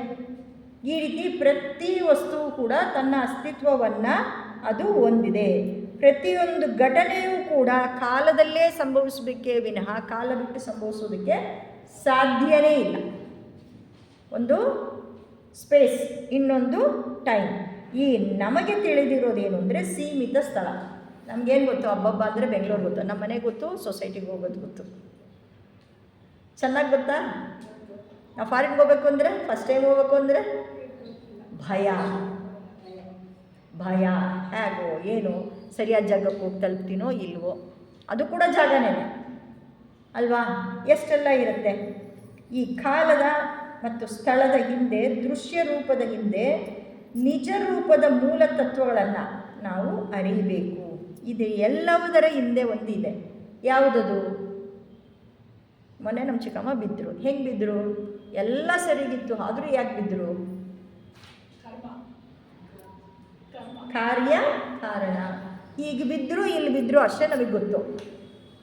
ಹೀಗೆ ಬಿದ್ದರು, ಇಲ್ಲಿ ಬಿದ್ದರು, ಇಷ್ಟೇ ನಮಗೆ ಗೊತ್ತಿರೋದು. ಅಲ್ಲಿ ಏನೋ ಒಂದು ಇದೆ, ಕಾರ್ಯಕಾರಣ ಸಂಬಂಧ ಅನ್ನೋದಿದೆ, ಕರ್ಮ ನಿಯಮ ಅನ್ನೋದಿದೆ. ಇತಿಹಾಸಫಿನ ನಾವು ಒಳಗಡೆ ಹೋಗಿ ಎಷ್ಟು ಅರ್ಥ ಮಾಡಿಕೊಂಡ್ರೂ ಕೂಡ ನಮಗೆ ಇನ್ನೂ ಸಿಕ್ಕತ್ತೆ. ಬೊಗದಷ್ಟು ಇದೆ, ಗಣಿ ಇದು. ಆದರೂ ಅವ್ರು ಹೇಳ್ತಾರೆ, ಸತ್ಯದ ಪರದೆಯ ಒಂದು ಮೂಲೆಯಲ್ಲಿ ಇಷ್ಟು ನಾನು ಓಪನ್ ಮಾಡಿರೋದು, ಮಿಕ್ಕಿದ್ದನ್ನು ಪ್ರಯತ್ನ ಮಾಡಿಕೊಳ್ಳಿ ಅಂತ ಹೇಳಿದ್ದಾರೆ. ಆ ಪ್ರಯತ್ನ ಮಾಡೋ ಬಗೆ ಹೇಗೆ ಅಂದರೆ ಈ ಧ್ಯಾನದ ಚಿತ್ರವನ್ನು ನಮಗವರು ಕೊಟ್ಟಿದ್ದಾರೆ. ಆದ್ದರಿಂದ ಈ ಕಾರ್ಯಕಾರಣ ಸಂಬಂಧ ಅನ್ನೋದು, ಕರ್ಮ ಅನ್ನೋದು ನಮ್ಗೆ ಗೊತ್ತಾ? ಮಾಯೆ, ಏನೋ ಆಗೋಯ್ತು, ಆಕ್ಸಿಡೆಂಟ್, ಗೊತ್ತಿಲ್ಲದೆ ಆಗೋಯ್ತು, ಹೆಂಗೆ ಬಿದ್ದೋ ನಮ್ಗೆ ಗೊತ್ತಿಲ್ಲ, ಹೆಂಗೋ ಆಗೋಯ್ತು, ಹೆಂಗಾಗತ್ತೆ ಅಷ್ಟೇ. ಅದನ್ನು ನಾವು ಅರ್ಥ ಮಾಡ್ಕೊಳ್ಬೇಕು. ಇದೇ ಅಂತ ನಮಗೆ ಗೊತ್ತಿ ಎಷ್ಟೇ ನಾವು ಕರ್ಮದ ಬಗ್ಗೆ ಓದಿರ್ಬೋದು, ತಿಳ್ಕೊಂಡಿರ್ಬೋದು, ಹೇಳಕ್ಕಾಗತ್ತಾ ಕರ್ಮನ? ನನ್ನ ಕರ್ಮ ಇದೇ ರೀತಿ ಇದೆ, ಹೀಗೇ ಆಗತ್ತೆ ಅಂತ ಹೇಳೋಕ್ಕಾಗತ್ತಾ? ಪರೀಕ್ಷೆಯಲ್ಲಿ ಪರೀಕ್ಷೆ ಇದೆ, ನನಗೆ ಓದೋಕ್ಕಾಗಿಲ್ಲ, ಏನೂ ಮಾಡಿಲ್ಲ, ಆದರೂ ಚೆನ್ನಾಗಿ ನಂಬರ್ ಬರುತ್ತೆ. ಹೆಂಗೆ ಬಂತು?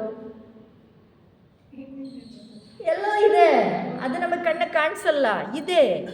ಒಂದೇ ಸಲ ಓದೋದು, ಫಸ್ಟ್ ಕ್ಲಾಸ್ ನಂಬರು, ಇದು ಎಲ್ಲವೂ ಕೂಡ ಅದು. ಆದ್ದರಿಂದ ಇದು ಎಲ್ಲವೂ ಕೂಡ ಮಾಯೆನೆ, ಎಲ್ಲವೂ ಮಾಯೆನೆ. ಈ ಮಾಯೆಯಿಂದ ಕೂಡಿರುವ ಸ್ಥಳ ಮತ್ತು ಕಾಲದ ಹಿಂದೆ ಇರುವ ಮೂಲಭೂತ ಕಲ್ಪನೆಗಳು ಎಂದರೆ ರೂಟ್ ಐಡಿಯಾಸ್ ಅಂತ ಹೇಳ್ತಾರೆ. ಇದನ್ನು ಆರ್ಕಿಟೈಪ್ಸ್ ಅಂತ ಕೂಡ ಹೇಳ್ತಾರೆ, ಅಂದರೆ ಮೂಲ ರೂಪಗಳು ಅಂತ ಕೂಡ ಹೇಳ್ತಾರೆ, ಮೂಲ ಮಾದರಿಗಳು ಅಥವಾ ನಕ್ಷೆ ಅಂತ ಹೇಳ್ತಾರೆ. ನಾವು ಈ ಒಂದು ಹಾಲ್ನ ಕಟ್ಟಬೇಕಾದ್ರೆ ಎಷ್ಟು ಪ್ಲ್ಯಾನ್ ಮಾಡಿದ್ರು ಅಂತ. ಈ ಹಾಲ್ ಇರಲಿಲ್ಲ, ಇದು ಡಯಾಸ್ ಇತ್ತು, ಆ ಕಡೆಗೆ ಹಾಲ್ ಇತ್ತು. ಇವಾಗ ಆಫೀಸ್ ರೂಮ್ ಏನಾಗಿದೆ, ಹಾಲ್ ಮುಂಚೆ ಆಗಿತ್ತು.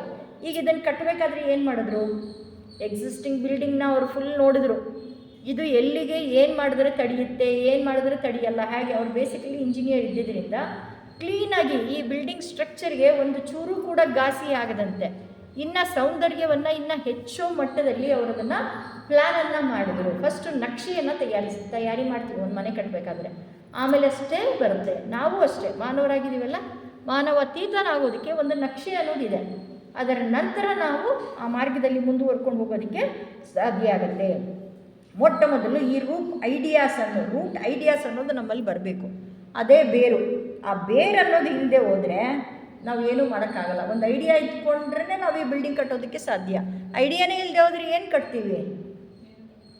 ಸೊ ಆ ಐಡಿಯಾನೂ ಇರಬೇಕು. ಆ ಆರ್ಕಿಟೈಪ್ ಅನ್ನೋದು ಕೂಡ ಅಷ್ಟೇ ಮುಖ್ಯವಾಗಿ ಇರಬೇಕು.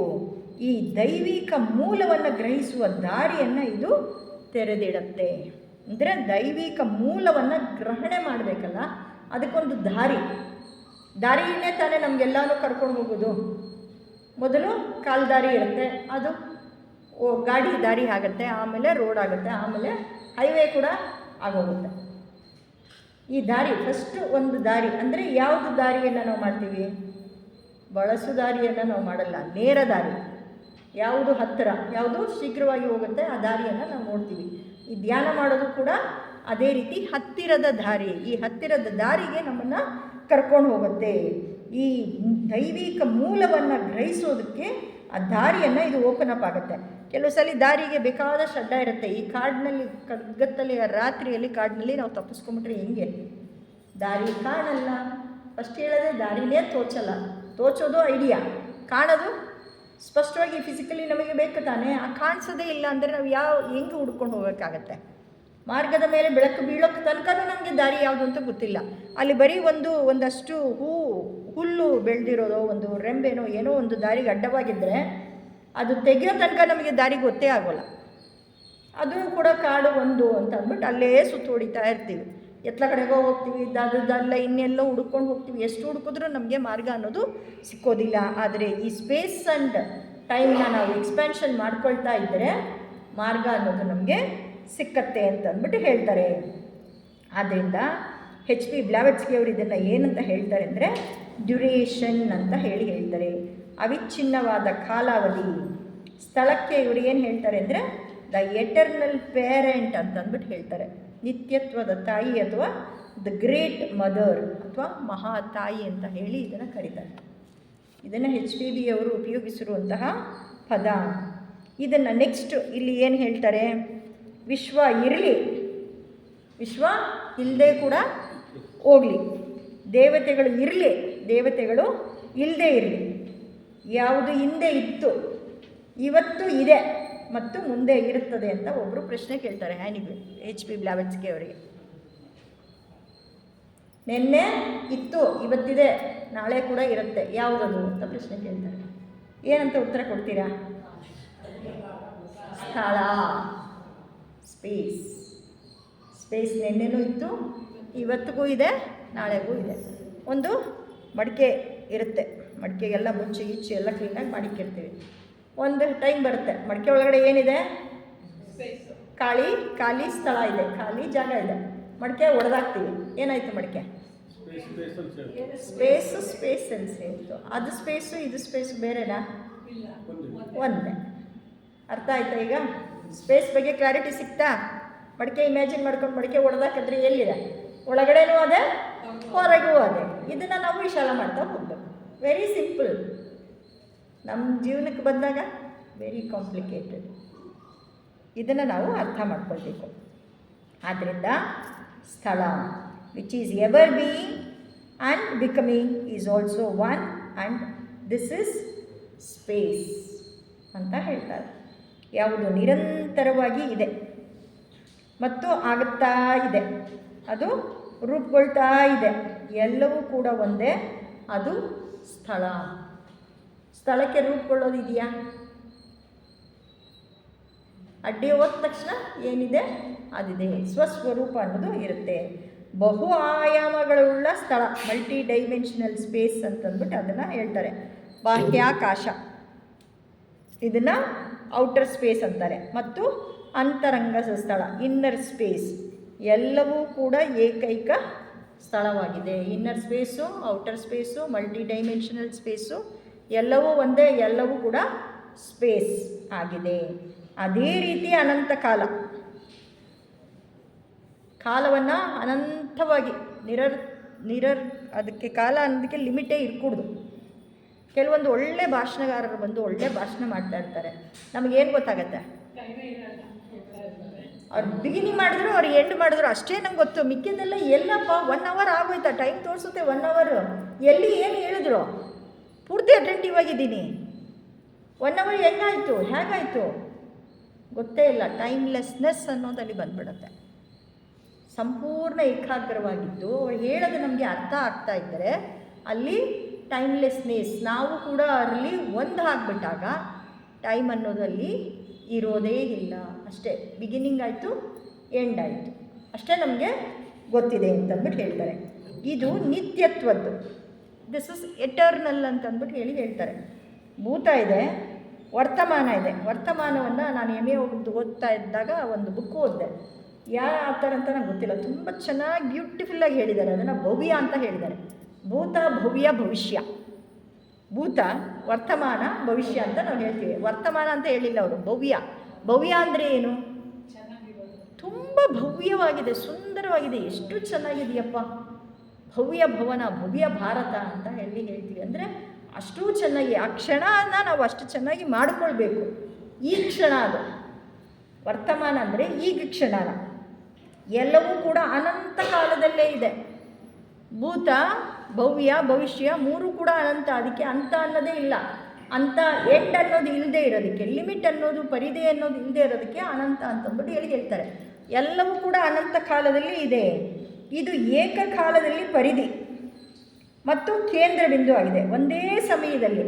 ಆ ಸರ್ಕಂಫರೆನ್ಸು ಅದೇ ಆಗಿದೆ, ಆ ಕೇಂದ್ರವೂ ಕೂಡ ಅದೇ ಆಗಿದೆ, ಎರಡೂ ಕೂಡ ಒಂದೇ ಆಗಿದೆ. ಯಾಕಂದರೆ ಎಲ್ಲವೂ ಒಂದೇ, ಅದೇ ದೇಶ ಮತ್ತು ಕಾಲ, ಈ ಎರಡೂ ಕೂಡ ಪರಸ್ಪರ ಸಂಬಂಧವನ್ನು ಹೊಂದಿದೆ. ದೇಶ ಕಾಲ ಪರಸ್ಪರ ಸಂಬಂಧವನ್ನು ಯಾವ ರೀತಿ ಹೊಂದಿದೆ ಅಂದರೆ, ಕಾಯಿನ್ಗೆ ಹೆಡ್ಡು ಟೈಲ್ ಅನ್ನೋದು ಹೇಗೆ ಇದೆ, ಈ ದೇಶ ಕಾಲ ಅನ್ನೋದು ಎರಡೂ ಕೂಡ ಹಾಗೆಯೇ ಇದೆ.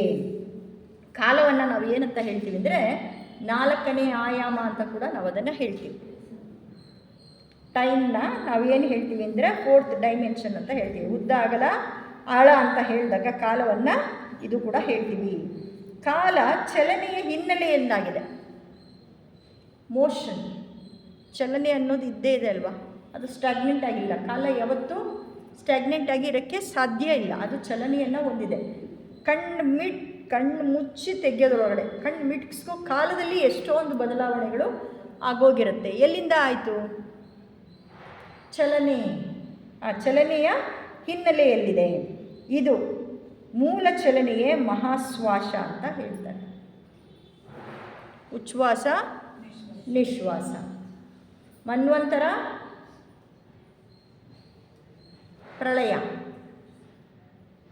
ಕಾಲದಲ್ಲಿ ಎಲ್ಲ ಹೊರಟೋಯ್ತು ಅಂತ ಹೇಳ್ತೀವಿ. ಉಸಿರು ಇದ್ದೇ ಇದೆ, ಅದು ಏನೂ ಇಲ್ಲ. ಮತ್ತು ಮನ್ವಂತರದಲ್ಲಿ ವ್ಯಕ್ತಗೊಳ್ಳುತ್ತೆ. ಮನ್ವಂತರ ಪ್ರಳಯದಲ್ಲೂ ಅದೇನೇ ಇದೆ. ನಾವು ಉಸಿರು ತಗೊಂಡಾಗ, ಉಸಿರು ಬಿಟ್ಟಾಗಲೂ ಅದೇ ಇದೆ. ಇದನ್ನು ಮಹಾಶ್ವಾಸ, ದ ಗ್ರೇಟ್ ಬ್ರೆತ್ ಅಂತ ಹೇಳ್ತಾರೆ. ಈ ಗ್ರೇಟ್ ಬ್ರೆತ್ನಲ್ಲಿ ಏನಿದೆ? ಪ್ರಜ್ಞೆಯ ಉಗಮ ಇರೋದೇ ಇಲ್ಲಿ. ಇದನ್ನು ನಾವು ಎಷ್ಟು ಆಳವಾಗಿ ಅರ್ಥ ಮಾಡ್ಕೊಳ್ಳೋಕ್ಕೆ ಎಷ್ಟೇ ಪ್ರಯತ್ನ ಪಟ್ಟರು, ಈ ಕ್ಷಣಕ್ಕೆ ಅರ್ಥ ಆಯಿತು, ಈ ಕ್ಷಣಕ್ಕೆ ಅರ್ಥ ಮಾಡ್ಕೊಂಬಿಟ್ವಿ, ತಿಳ್ಕೊಂಬಿಟ್ವಿ ಅಂತ ಏನೂ ಇಲ್ಲ. ಬರೀ ಈ ಬುಕ್ಕಲ್ಲಿದೆ. ಇನ್ನೊಂದ್ಸಲಿ ನಾನು ನೋಡಬೇಕು ಪ್ರಜ್ಞೆಯ ಉಗಮ ಎಲ್ಲಿದೆ ಅಂತಂದರೆ ಮತ್ತೆ ನಾನು ಎಲ್ಲ ಹುಡ್ಕೊ ಬರಬೇಕು. ಅಯ್ಯೋ, ನಾನು ಯಾವುದೋ ಒಂದು ಲೆಕ್ಚರಲ್ಲಿ ಕೊಟ್ಟಿದ್ದೆ, ಯಾವ ಲೆಕ್ಚರಲ್ಲಿ ಹೊರಟೋಯ್ತು. ಇದು ನಮ್ಮ ಇಂದಿನ ಪರಿಸ್ಥಿತಿ. ಅಂದರೆ ಮಹಾಶ್ವಾಸದಲ್ಲಿ ಪ್ರಜ್ಞೆಯ ಉಗಮ ಇದೆ. ಮಗು ಹುಟ್ಟಿದ ತಕ್ಷಣ ಅದು ಅಳತ್ತೆ. ಯಾಕೆ ಅಳತ್ತೆ? ಉಸಿರಾಡೋದಕ್ಕಾಗೋದಿಲ್ಲ, ಅದಕ್ಕೆ ಅದು ಅಳಕ್ಕೆ ಶುರು ಮಾಡುತ್ತೆ. ಆಮೇಲೆ ಉಸಿರಾಡ್ತಾ ಇದ್ದಾಗ ಅಳು ತನಗೆ ತಾನೇ ನಿಲ್ಲುತ್ತೆ. ಈ ದೇಶ ಮತ್ತು ಕಾಲದ ಮೂಲಕ್ಕೆ ಹೋದಾಗ ಈ ಎರಡಕ್ಕೂ ಆಧಾರವಾಗಿರುವ ಏಕತ್ವದ ಸಮೀಪಕ್ಕೆ ನಾವು ಬರ್ತೇವೆ. ಎರಡಕ್ಕೂ ಆಧಾರ ಆ ಏಕತೆ, ಆ ಏಕತೆಯ ಸಮೀಪಕ್ಕೆ ನಾವು ಬರ್ತೇವೆ. ಅಂದರೆ ಇದನ್ನು ನಾರ್ತ್ ಪೋಲ್ ಅಂತ ಇದು ನಾರ್ತ್ ಪೋಲ್ ಆದರೆ ಇದು ಸೌತ್ ಪೋಲ್. ಇಲ್ಲಿ ಏಕತೆ ಎಲ್ಲಿ ಬರುತ್ತೆ? ಮಧ್ಯದಲ್ಲಿ ನಾವು ಹೆಂಗೆ ಹೋಗೋದು? ಇದನ್ನು ಹೀಗೆ ಮಾಡೋದಲ್ಲ, ನಾವು ಮೇಲಕ್ಕೆ ಏರ್ತಾ ಇದ್ದ ಇಲ್ಲಿ ಬರುತ್ತೆ, ಟ್ರಯಾಂಗಲ್ ಶೇಪಲ್ಲಿ ಬರುತ್ತೆ. ಇಲ್ಲಿ ಏಕತೆ. ಇದ್ರದ್ದು ಸ್ಪೇಸ್ ಏನಿದೆ, ದೇಶ ಕಾಲದ ಸ್ಪೇಸು ಕಡಿಮೆ ಆಗ್ತಾ ಆಗ್ತಾ ಆಗ್ತಾ ಆಗ್ತಾ ಮೇಲಕ್ಕೆ ಬಂದಾಗ ಇಲ್ಲಿ ಒಂದಾಗತ್ತೆ. ಇಲ್ಲಿ ಸ್ಪೇಸ್ ಅನ್ನೋದು ಏನೂ ಇಲ್ಲ. ಅಲ್ಲಿ ದೇಶ ಕಾಲ ಎರಡೂ ಬೇರೆ ಮಾಡೋಕ್ಕೆ ಆಗೋದೇ ಇಲ್ಲ. ಅಲ್ಲಿರೋದು ಒಂದೇ ಸ್ಪೇಸ್. ಅದನ್ನು ನಾವು ಅರ್ಥ ಮಾಡ್ಕೊಳ್ತಾ ಹೋಗಬೇಕು. ನೋಡಿ ಎಷ್ಟು ರೀತಿಯಲ್ಲಿ ಅವರು ನಮಗೆ ವರ್ಣಿಸಿ ಹೇಳಿದ್ದಾರೆ. ಅದರಿಂದ ಸೀಕ್ರೆಟ್ ಡಾಕ್ಟ್ರಿನಲ್ಲಿ ಹೇಳ್ತಾರೆ, ಯಾವುದು ಸದಾ ಇರುತ್ತೆ? ಯಾವಾಗಲೂ ಇರೋದು ಯಾವುದು?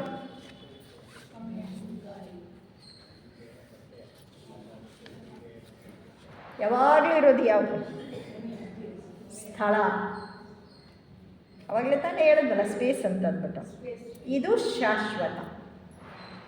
ಸ್ಪೇಸ್ ಇಲ್ಲದೆ ಹೋದರೆ ಯಾವ ಮ್ಯಾಟ್ರೂ ಅಲ್ಲಿ ಇರೋಕ್ಕೆ ಸಾಧ್ಯನೇ ಇಲ್ಲ. ಇದು ಶಾಶ್ವತ. ಈ ಸಮಯ ಅನ್ನೋದು ಎಲ್ಲಿದೆ? ಸದಾ ಯಾವುದಿದೆ ಅಂದರೆ ಇದು ಅನುಪಾದಕ ಅಂತ ಅಂದ್ಬಿಟ್ಟು ಹೇಳ್ತಾರೆ. ಅನುಪಾದಕ ಅದು ಯಾವುದು? ಮೊದಲು ಆದಿ, ಆಮೇಲೆ ಅನುಪಾದಕ, ಆಮೇಲೆ ಆತ್ಮ, ಆಮೇಲೆ ಬುದ್ಧಿ, ಆಮೇಲೆ ಮನಸ್ಸು. ಮನಸ್ಸಿನಲ್ಲಿ ಎರಡು ವಿಧ, ಉನ್ನತ ಮನಸ್ಸು, ಕೆಳ ಮನಸ್ಸು. ಆಮೇಲೆ ಕಾಮಲೋಕ, ಅದ್ರ ಕೆಳಗಡೆ ಸ್ಥೂಲ ಲೋಕ. ಇಷ್ಟರ ಮಟ್ಟಿಗೆ ಇದೆ. ಯಾವುದು ಸದಾ ಇತ್ತು?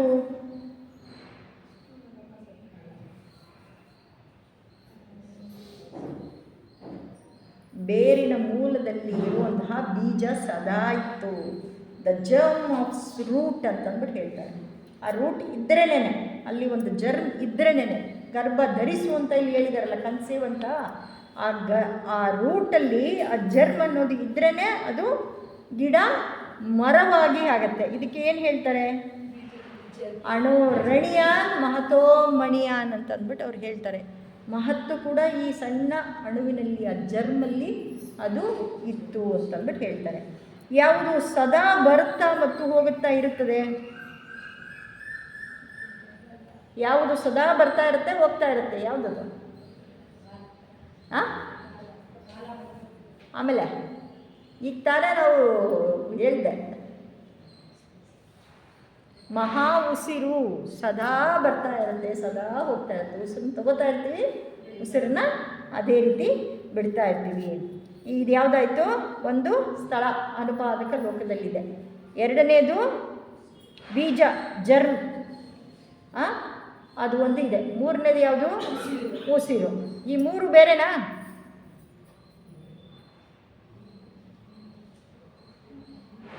ಮೂರು ಬೇರೆನಾ ಅಂದರೆ ಇಲ್ಲ. ಈ ಮೂರು ಶಾಶ್ವತ ವಸ್ತುಗಳೇನೆ ಇಲ್ಲ. ಮೂರು ಕೂಡ ಒಂದೇ ಆಗಿದೆ. ಅದು ಸ್ಥಳ. ಅದನ್ನೇ ಸ್ಪೇಸ್ ಅಂತ ಹೇಳ್ತಾರೆ. ಈ ಸ್ಥಳವು ಕೇವಲ ನಾವು ಸುತ್ತಲೂ ನೋಡಿದಾಗ ಅಥವಾ ಆಕಾಶದ ಕಡೆಗೆ ನೋಡುವಾಗ ಅದು ಬಾಹ್ಯ ಸ್ಥಳವಲ್ಲ, ಇದು ಆಂತರಿಕ ಸ್ಥಳ. ಸಬ್ಜೆಕ್ಟಿವ್ ಸ್ಪೇಸ್ ಅಂತಂದ್ಬಿಟ್ಟು ಹೇಳ್ತಾರೆ. ಅದು ಆಬ್ಜೆಕ್ಟಿವ್ ಸ್ಪೇಸ್ ಅಂದರೆ ಇದು ಸಬ್ಜೆಕ್ಟಿವ್ ಸ್ಪೇಸ್. ಇದಕ್ಕೇ ನಮ್ಮ ಇನ್ನು ಸೀರಿಯಸ್ ಸ್ಟೂಡೆಂಟ್ಸ್ ಯಾರು ಇರ್ತಾರೆ ಥಿಯೋಸಫಿಕಲ್ ಸೊಸೈಟಿನಲ್ಲಿ, ಅವ್ರು ಮೆಡಿಟೇಷನ್ ಮಾಡಬೇಕಾದ್ರೆ ಅಥವಾ ಅಟೆಂಟಿವ್ ಆಗಿರಬೇಕಾದ್ರೆ ಏನು ಹೇಳ್ತಾರೆ ಅಂದರೆ, observe the space in between two thoughts ಅಂತ ಹೇಳ್ತಾರೆ. ಈ ಥಾಟ್ ಬಂದು ಇನ್ನೊಂದು ಥಾಟ್ ಬರೋದ್ರೊಳಗಡೆ ಮಧ್ಯದಲ್ಲಿ ಸ್ಪೇಸ್ ಏನಿದೆ, ಆ ಸ್ಪೇಸನ್ನು ಅಬ್ಸರ್ವ್ ಮಾಡಿ ಅಂತ ಹೇಳ್ತಾರೆ. ನಮ್ಮ ಥಾಟೇ ಇರಲ್ಲ, ಎಲ್ಲೆಲ್ಲೆಲ್ಲೆಲ್ಲೋ. ಈಗ ಕೂತ್ವಿ ಮೆಡಿಟೇಷನ್ಗೆ, ಇನ್ನು ಎಲ್ಲೋದ್ವೋ ಗೊತ್ತಿಲ್ಲ. ಇಡೀ ಪ್ರಪಂಚನ ಬೇಕಾದ ಸರಿ ರೌಂಡ್ ಹಾಕೊಂಬಂದು ಇಲ್ಲಿ ಮಧ್ಯೆ ಕೂತ್ಕೊಳ್ತೀವಿ ಅಷ್ಟೇ. ನಮ್ಮದು observe between the space between two thoughts ಅಂತ ಹೇಳ್ತಾರೆ. ಈ ಥಾಟು ಗೊತ್ತಿರಬೇಕು, ಈ ಥಾಟು ಗೊತ್ತಿರಬೇಕು. ಮಧ್ಯದಲ್ಲಿ ಯಾವ ಸ್ಪೇಸ್ ಇದೆ ಆ ಸ್ಪೇಸನ್ನು ಅರ್ಥ ಮಾಡ್ಕೊಳ್ಬೇಕು.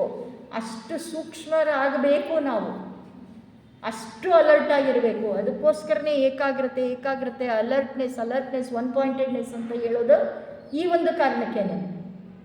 ಆ ಒನ್ ಪಾಯಿಂಟೆಡ್ನೆಸ್ ನಾವು ಇನ್ನೂ ಎಷ್ಟು ಗಂಭೀರವಾಗಿ ನಾವು ನೋಡಿ ಎಷ್ಟು ಒಳಗಡೆ ಇಳಿತೀವೋ ಅಷ್ಟು ನಾವು ಆಧ್ಯಾತ್ಮಿಕತೆಯಲ್ಲಿ ಮುಂದುವರ್ಕೊಂಡು ಹೋಗೋದಕ್ಕೆ ಸಾಧ್ಯ ಆಗತ್ತೆ. ಆದ್ದರಿಂದ ಚೇತನದೊಳಗೆ ಅನುಭವಿಸಬಹುದಾದ ಅಥವಾ ಪ್ರಯಾಣಿಸಬಹುದಾದ ಸ್ಥಳ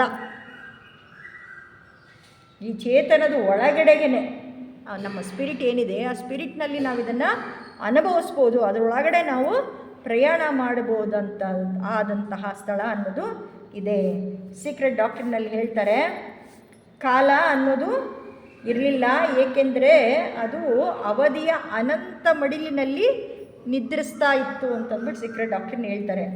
ಇಲ್ಲಿ ಕಾಲವು ನಮ್ಮ ಚೇತನದ ಸ್ಥಿತಿಗಳು ಮತ್ತು ಶಾಶ್ವತ ಅವಧಿಯೊಳಗೆ ಸಾಗುವಾಗ ಅವುಗಳ ಅನುಕ್ರಮದಿಂದ ಉಂಟಾಗುವ ಒಂದು ಭ್ರಮೆ ಮಾತ್ರ. ಇದನ್ನು ಒಂದು ರೀಲ್ ಬರ್ತಾ ಇರುತ್ತೆ, ಸುತ್ಕೊಂಡು ಹೋಗ್ತಾ ಇರುತ್ತೆ, ಇಲ್ಲಿ ನಾವು ಚಿತ್ರ ಅನ್ನೋದು ಮೂಡ್ತಾನೆ ಇರುತ್ತೆ, ನಾವು ಅದನ್ನು ನೋಡ್ತಾನೆ ಇರ್ತೀವಿ. ಈ ಭ್ರಮೆಯನ್ನು ಉಂಟು ಮಾಡುವ ಯಾವುದೇ ಚೇತನ ಇಲ್ಲದ ಸ್ಥಳದಲ್ಲಿ ಕಾಲವು ಕೂಡ ಇಲ್ಲ. ಒಂದು ಪಿಕ್ಚರ್ ರೀಲ್ ಹಾಕಬೇಕಾದ್ರೆ 3 hours 2.5 hours ರೀಲ್ ಹಾಕ್ತಾನೆ ಇರ್ತಾರೆ. ಅದೊಂದು ಸ್ಪೇಸ್ ಇರುತ್ತೆ, ಅದಕ್ಕೊಂದು ಟೈಮ್ ಅನ್ನೋದು ಇರುತ್ತೆ. ಆದರೆ ಅದು ಸತ್ಯನಾ? ಅದು ಕೂಡ ಭ್ರಮೆ, ಅದು ಕೂಡ ಹೊರಟೋಗುತ್ತೆ. ನಾವಿರೋದು ಎಲ್ಲಿ? ಭ್ರಮಾಲೋಕದಲ್ಲಿ, ಭ್ರಮೆಯ ಪ್ರಪಂಚದಲ್ಲಿ. ನಾವು ಕೂಡ ಒಂದು ಭ್ರಮೆನೇ, ನಾವು ಕೂಡ ಶಾಶ್ವತ ಇಲ್ಲ. ಆದ್ದರಿಂದ ಆಧ್ಯಾತ್ಮಿಕ ಮಾರ್ಗ ಅಂದರೆ ಎಲ್ಲರ ಆಧ್ಯಾತ್ಮಿಕ ಮಾರ್ಗಗಳು ಕೂಡ ಪ್ರೇರಣೆ, ಪರಿವರ್ತನೆಯಿಂದಾಗಿ ಜೀವನದಲ್ಲಿ ಸಂಪೂರ್ಣವಾದ ಒಂದು ತಿರುವನ್ನು ಪಡೆದುಕೊಂಡಾಗ ಆ ಕ್ಷಣದಲ್ಲಿ ಎಲ್ಲವೂ ಬದಲಾಗುತ್ತೆ ಅಂತಂದ್ಬಿಟ್ಟು ಹೇಳ್ತಾರೆ. ಒಂದು ಟರ್ನಿಂಗ್ ಪಾಯಿಂಟ್ ಅನ್ನೋದು ನಮ್ಮ ಜೀವನದಲ್ಲಿ, ಎಲ್ಲರ ಜೀವನದಲ್ಲೂ ಒಂದು ಟರ್ನಿಂಗ್ ಪಾಯಿಂಟ್ ಅನ್ನೋದು ಬರುತ್ತೆ. ಟರ್ನಿಂಗ್ ಪಾಯಿಂಟ್ ಬರದೇ ಹೋದರೆ ನಾವು ಇಲ್ಲಿ ಇರೋಕ್ಕೆ ಸಾಧ್ಯ ಆಗ್ತಾ ಇರಲಿಲ್ಲ. ಬಲವಾದ ಒಂದು ಏಟು ಬೀಳಬೇಕು, ಇಲ್ಲ ಹುಟ್ಟಿದಾರಭ್ಯ ನಮಗೆ ಆ ಒಂದು ಜಿಜ್ಞಾಸೆ ಅನ್ನೋದು ನಮ್ಮಲ್ಲಿ ಇರಬೇಕು. ಜ್ಞಾನವನ್ನು ಪಡ್ಕೊಳ್ಬೇಕು, ಆಧ್ಯಾತ್ಮಿಕ ಜೀವನ ಪಥದಲ್ಲೇ ನಾವು ಸಾಗಬೇಕು ಅನ್ನೋದು ಒಂದು ಇರುತ್ತೆ. ಇದು ಏನಾಗುತ್ತೆ ಅಂದರೆ ಪರ್ಸನ್ನ ಚೇಂಜ್ ಮಾಡಿಬಿಡುತ್ತೆ. ಇವಾಗ ನೀವೆಲ್ಲ ಕೂತ್ಕೊಂಡಿದ್ದೀರಾ, ನೀವೆಲ್ಲ ಈ ಕಡೆ ಗಮನ ಹರಿಸಿ ನೋಡ್ತಾ ಇದ್ದೀರಾ. ನೀವು ನೋಡ್ತಾ ಇರೋದೇನು? ನನ್ನನ್ನು ಅಲ್ವಾ? ನೀವು ಇಲ್ಲಿ ನಿಂತಾಗ ನಿಮ್ಗೆ ಏನು ಕಾಣಿಸುತ್ತೆ? ಅಲ್ಲಿರೋ ದೃಶ್ಯನೇ ಬೇರೆ, ನೀವು ಇಲ್ಲಿ ಬಂದಾಗ ಕಾಣೋ ದೃಶ್ಯನೇ ಬೇರೆ. ನಮಗೆ ಮಹಾರಾಜ ಆಗಬೇಕು. ಮಹಾರಾಜ ಆದಾಗ ಅವನ ಕಷ್ಟ, ಅವನ ಸುಖ ಅವನಿಗೆ ಗೊತ್ತು. ಅವನೇನಪ್ಪ ಸಿಂಹಾಸನದಲ್ಲಿ ವಿರಾಜಮಾನವಾಗಿ ಕೂತ್ಕೊಬಿಟ್ಟಿದ್ದಾನೆ, ಗಾಳಿ ಬೀಸ್ತಾ ಇದ್ದಾರೆ, ಸುಂದರವಾದ ದಾಸಿಯರಿದ್ದಾರೆ, ಪಕ್ಕದಲ್ಲಿ ರಾಣಿ ಇದ್ದಾಳೆ. ಆದರೆ ಅವನ ತಲೆ ಎಲ್ಲಿ ಕೆಲಸ ಮಾಡ್ತಾ ಇದೆ? ಅಷ್ಟು ಪ್ರಜೆಗಳು ಅವನ ಮನಸ್ಸಿನಲ್ಲಿ ಇದ್ದಾರೆ. ಇವರಿಗೆಲ್ಲ ಕಾಣಿಸೋದು ಒಂದೇ ರಾಜ, ಆದರೆ ರಾಜನಿಗೆ ಪ್ರಜೆಯ ಯೋಗಕ್ಷೇಮ ಅವನ ಮುಂದೆ ಇರುತ್ತೆ. ಯಾರಿಗೂ ಕೂಡ ತೊಂದರೆ ಆಗಬಾರ್ದು. ಅವನ ಮನಸ್ಸಿನಲ್ಲಿ ಅಷ್ಟೇ ಪ್ಯೂರಿಟಿಯನ್ನು ಅವನು ಹೊಂದಿರಬೇಕು. ಇವತ್ತಿನ ದಿನದ ರಾಜಕಾರಣಿಗಳು ಅದರ್ ಬೇರೆ, ಅವ್ರಿಗೆ ಗೊತ್ತಿರೋದು ನಾನು ಮಾತ್ರ ಅಷ್ಟೆ. ಆದರೆ ಹಿಂದಿನ ಕಾಲದಲ್ಲಿ ಅದು ಇರಲಿಲ್ಲ. ಇದು ಏನನ್ನ ಮಾಡುತ್ತೆ? ಆ ತಿರುವನ್ನೋದು ಆಗುತ್ತಲ್ಲ, ಎಲ್ಲವೂ ಬದಲಾವಣೆ ಆಗಿ ಪರಿವರ್ತನೆ ಹೊಂದುವಾಗ ಅದು ನಮ್ಮನ್ನು ಯಾವ ಗುರಿಯ ಕಡೆಗೆ ಮುನ್ನಡೆಸುತ್ತೆ ಅಂತಂದರೆ ಮಾನವಾತೀತನಾಗ್ತಾನೆ, ನಿರ್ವಾಣದ ಗುರಿಯ ಕಡೆಗೆ ಅದನ್ನು ನಮ್ಮನ್ನು ಕರ್ಕೊಂಡು ಹೋಗ್ತಾನೆ. ಈ ಮೊದಲನೇ ಸಾಲಿನ ಜ್ಞಾನದ ಕೊನೆಯಲ್ಲಿ ವ್ಯಕ್ತವಾಗುವ ನಾನೇ ಸಮಸ್ತ ಸ್ಥಳ ಮತ್ತು ನಾನೇ ಕಾಲ ಅನ್ನೋ ವಾಕ್ಯದಲ್ಲಿ ಈ ಪರಮ ಗುರಿಯ ಪ್ರತಿಬಿಂಬವನ್ನು ಮಾತ್ರ ನಾವು ನೋಡೋದಕ್ಕೆ ಸಾಧ್ಯ. ಒರಿಜಿನಲ್ ಅಲ್ಲ, ಪ್ರತಿಬಿಂಬ. ಒರಿಜಿನಲ್ ಮೂನನ್ನ ನಾವು ನೋಡ್ತಾ ಇಲ್ಲ, ಪ್ರತಿಬಿಂಬದಲ್ಲಿ ಆ ಮೂನನ್ನು ನೋಡೋದಕ್ಕೆ ಸಾಧ್ಯ ಆಗುತ್ತೆ. ಅಂದರೆ ಸ್ಥಳ ಮತ್ತು ಕಾಲವನ್ನು ಮೀರಿ ಹೋದಾಗ. ಇದನ್ನು ಯಾರು ಅನುಭವಿಸಿದ್ರು ಅಂದರೆ ಜಿಡ್ಡು ಕೃಷ್ಣಮೂರ್ತಿಯವರು ಈ ಸ್ಥಿತಿಯನ್ನು ಅವರು ಅನುಭವಿಸ್ತಾರೆ. ಇದನ್ನು ಪೂರ್ಣತೆಯ ಸ್ಥಿತಿ ಅಂತ ಹೇಳ್ತಾರೆ. ನಿತ್ಯಾನಂದನ ಮರಣವಾದ ತಕ್ಷಣ ಅವರಿಗೆ ಈ ಒಂದು ಯೂಟರ್ನ್ ತಗೊಳ್ಳೋವಂಥ ಒಂದು ಫಾಸ್ಟಾಗಿ ಆಗಿಬಿಡುತ್ತೆ. ಹಿಂದಿನ ಜನ್ಮದಲ್ಲೂ ಇತ್ತು, ಅವ್ರು ನೋಡಿದ್ರು, ಅವರಿಗೆ ಟ್ರೈನಿಂಗ್ ಕೊಟ್ಟರು, ಬೆಳೆದ ಜೀವಿಯಾಗಿದ್ದರು. ಆದರೆ ಆ ಯೂಟರ್ನ್ ಅನ್ನೋದು ಬರ್ತಲ್ಲ, ಬುದ್ಧನಿಗೂ ಆಯ್ತಲ್ಲ ಯೂಟರ್ನು. ಬರೀ 3ನೇ ನೋಡಿದ್ದು. ಬುದ್ಧ ಯೂಟರ್ನ್ ತೊಗೊಂಡ್ಬಿಟ್ಟು ಇಡೀ ಅರಮನೆನೇ ಬಿಟ್ಟು ಸತ್ಯವನ್ನು ಹುಡುಕೊಂಡು ಹೊರಟೋದ್ರು. ದುಃಖದಕ್ಕೆ ಮೂಲವನ್ನು ಅವರು ಕಂಡುಹಿಡಿಕೊಳ್ಬೇಕು ಅಂತಂದ್ಬಿಟ್ಟು. ಇದು ಕೂಡ ಜಿಡ್ಡು ಕೃಷ್ಣಮೂರ್ತಿಯವರಿಗೆ ಇದೇ ಆಯಿತು. ಈ ದೇಶ ಮತ್ತು ಕಾಲವನ್ನು ಕುರಿತು ಮಾಡುವ ಧ್ಯಾನದ ಅಭ್ಯಾಸವು ನಮ್ಮ ಚೇತನವನ್ನು ನಮ್ಮ ನಿಜವಾದ ಸ್ವರೂಪದ ಹೃದಯದ ಕಡೆಗೆ ತಿರುಗಿಸಿ ನಮ್ಮ ನಿಜವಾದ ಆತ್ಮನನ್ನು ಗುರುತಿಸೋದಕ್ಕೆ ಇದು ಸಹಾಯ ಮಾಡುತ್ತೆ. ಏಕೆಂದರೆ ಇದು ನಮ್ಮ ನಿಜವಾದ ಸ್ವರೂಪದಲ್ಲಿಯೇ ಈಗಾಗಲೇ ಅಡಗಿರುವ ಸತ್ಯದ ಮೇಲೆ ಆಧಾರಿತವಾಗಿದೆ. ಈಗಾಗಲೇ ಇದರಲ್ಲೇ ಸತ್ಯ ಅನ್ನೋದು ಅಡಗಿದೆ. ನಮ್ಮ ಸ್ವಸ್ವರೂಪ ಎಲ್ಲಿದೆ? ಇಲ್ಲೇ ಇದೆ. ತುಪ್ಪ ಬೇರೆ, ಹಾಲು ಬೇರೆ. ತುಪ್ಪ ಬೇರೆ, ಅದರಲ್ಲಿ ಹಾಲು ಕಾಣಿಸುತ್ತಾ? ಹಾಲಲ್ಲಿ ತುಪ್ಪ ಕಾಣಿಸುತ್ತಾ? ಅದನ್ನು ರೂಪಾಂತರ ಹೊಂದಿದಾಗ ಹಾಲಿನಲ್ಲೇ ತುಪ್ಪ ಅಡಕವಾಗಿತ್ತು. ನಾವೇನು ತುಪ್ಪ ತಂದು ಬೇರೆ ಏನು ಸುರಿದಿಲ್ಲ, ಹಾಲಿನಲ್ಲೇ ಅಡಕಾಗಿತ್ತು. ಇದೇನಿದು? ಒಂದು ಮರದ ತುಂಡು. ಮರದ ತುಂಡಲ್ಲಿ ಏನಿದೆ? ಅಗ್ನಿ ಇದೆ. ಅಗ್ನಿ ಕಾಣಿಸ್ತಾ? ಮರಕ್ಕೆ ಅಗ್ನಿ ಉರಿತಾ ಇರ್ಬೇಕಾದ್ರೆ ಮರ ಇಡಿ. ಶಾಖ ಜಾಸ್ತಿ ಆದರೆ ಹಂಗೆ ಕಾಡು ತನಗೆ ತಾನೇ ಹತ್ಕೊಂಡು ಉರಿಯುತ್ತೆ ಟೆಂಪ್ರೇಚರಿಂದ. ಕಾಡು ಹೌದು, ಉಜ್ಜೋ ಅವಶ್ಯಕತೆಯೂ ಇಲ್ಲ. ಉಜ್ಜಿದ್ರೂ ಬೆಂಕಿ ಬರುತ್ತೆ. ಉಜ್ಜದೆ ಹೋದ್ರೂ ಆ ಶಾಖಕ್ಕೆ ಮರದಲ್ಲಿ ಅದು ಒಳಗಡೆ ಇತ್ತು. ನಮ್ಮ ಸ್ವಸ್ವರೂಪ ನಮ್ಮ ಒಳಗಡೆನೇ ಇದೆ. ಅದು ಹತ್ಕೊಂಡು ಉರಿಬೇಕು. ನಮ್ಮ ಸ್ವಸ್ವರೂಪ ನಮ್ಮಲ್ಲಿದೆ. ಅದನ್ನು ನಾವು ಅರ್ಥ ಮಾಡ್ಕೊಳ್ಬೇಕು.